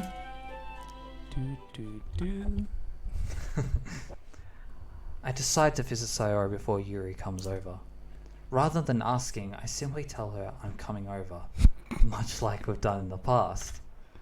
Once I've reached Sayori's house, I knock on the door before entering it myself. Yes, again, we used to play so often that we've made it a habit of simply entering each other's houses like we were family. Cute. The house is quiet. Sayori isn't anywhere on the first floor, so I assume she's up in her room. It's already strange of her not to run down and greet me. I head up to her bedroom, where I finally find her. Sayori? Hi, Gary! I sit down in her room. Sayori forces a smile, but it's easy to tell that she's different. There's a minute of silence between us. You haven't come over like this in a long time, have you? I guess you're right. It has been a long time. Not much has really changed, has it? Sayori's... Sorry. Oop. room is as messy as it has always been. Yes. I also recognize the same stuffed animals and wall decoration that she's had for years now. I want a cow like that. If you came over more often, it wouldn't be such a mess. That's because I end up cleaning it for you. How come you suddenly wanted to come over today? Aren't you supposed to see Yuri today? Yeah, but... Wait, how did you know that? Sayori has already left by the time that we... Sayori had already left by the time we decided that last meeting. Monica told me. It's only natural for her to keep me informed about the festival preparations, right? Ah, that's true. But what about you? Aren't you going to be helping Monica today? Of course! But I'm just helping her online. We didn't plan to meet up or anything. Ah, so it's just me and Yuri then. Yep. There's more silence between us. Sayori stares in a random direction. Everything about her behavior is really uncharacteristic. I finally get to the point. I just wanted to see how you were doing after you left on Friday. When something's wrong, you can't hide it from me. I know you too well. So, Sayori smiles, shaking her head. That's no good, Gary. Eh? Why can't it just be like it's always been? This is all my fault. If I didn't get so weak and accidentally express my feelings, if I didn't make that stupid mistake, then you wouldn't have been worried about me at all. You wouldn't have come here. You wouldn't have been thinking about me right now. But this is just my punishment, isn't it? I'm getting punished for being so selfish. I think that's why the will decided to have you come over today. It just wants to torture me. Sayori! I grab Sayori by the shoulders. What on earth are you saying? Are you listening to yourself right now? I know something happened to you. There's no other explanation for you to be like this. So tell me already. Until I know, I won't be able to stop thinking about it. Sayori gives me an empty smile. You really put me in a trap, Gary. But you're wrong. Nothing happened to me. I've always been like this. You're just seeing it for the first time. Seeing what? What are you talking about, Sayori? You're really just going to make me say it, aren't you, Gary? I guess I have no choice this time. The thing is, I've had really bad depression my whole life. Did you know that? Why do you think I'm late to school every day? Because most days I can't even find a reason to get out of bed. What reason is there to do anything when I fully know how worthless I am? Why go to school? Why eat? Why make friends? Why make other people put their energy and caring to rest by having them spend it on me? That's what it feels like. And that's why I just want to make everyone happy without anyone worrying about me. I'm in shock. I can't even figure out how to respond. How is it possible that Sayori kept this from me the entire time that I've known her? Did she really want so badly for me to just not think about her? Why, Sayori? Eh? Why is it that you've never told me? Why is it that you've never told me about this? It almost feels like I've been betrayed as your close friend. Because if I knew, I would have done everything I could to support you, even if there's only so much that I could do. I would have tried a little bit harder to make every day a little better for you. That's why I'm your friend. All you had to do was tell me. You don't understand at all, Gary. Why do you think I didn't tell you? Because if I told you, then you would have to waste effort caring about me instead of doing important things. I don't want to be cared about. It's bittersweet when people try to care about me. It feels nice sometimes, but it also feels like bat wings swung against my head. Damn. That's why I wanted so badly for you to make friends with everyone else. Helping everyone be happy together is the best thing for me. But then I discovered something else too. Seeing you make friends and get closer with everyone in the club, it feels like a spear going through my heart. So that's why I decided the world just wants to torture me. Every path leads to nothing but hurt. Ha ha ha. You're right that I don't understand. I don't understand your feelings at all, Sayori. But I don't need to understand. Whatever it takes for me to help you stop hurting, that's what I'll do. No, Gabby. There's nothing. Nothing at all. The only thing that could have helped is if everything could be like it always was. But I was selfish. I finally showed you what a horrible person I am. Tears streak down Sayori's face. I made you join the literature club because I was selfish, and I was punished by my heart hurting in a way that I couldn't understand. And now you came here and I made you hurt too. I'm just weak and selfish. That's all I am. And that's why I'm going to accept these punishments. Because I deserve every last one. Without thinking, I once again grab Sayori's shoulders. This time, I pull her into a tight embrace. Ah! Gary. Sayori, I don't care if you feel selfish. I'm really happy that you convinced me to join the club. Seeing you every day makes it worthwhile enough. If I make friends with everyone else, then that's just a bonus. But please never underestimate how much I care about you. I wouldn't have it any other way. Gary. Sayori isn't hugging me back. Despite my arms being wrapped around her, Sayori's arms remain at her side. She starts sobbing next to my ear. No. Don't do this to me. Please don't do this. Gary. Sayori barely manages to speak between her sobs. I don't know if I'm doing the right thing, but all I want is for her to know that I care. If you have it in you to call yourself selfish, then you have to let me be selfish too. No matter what it takes, I'll figure out what needs to change. I'll make these feelings go away.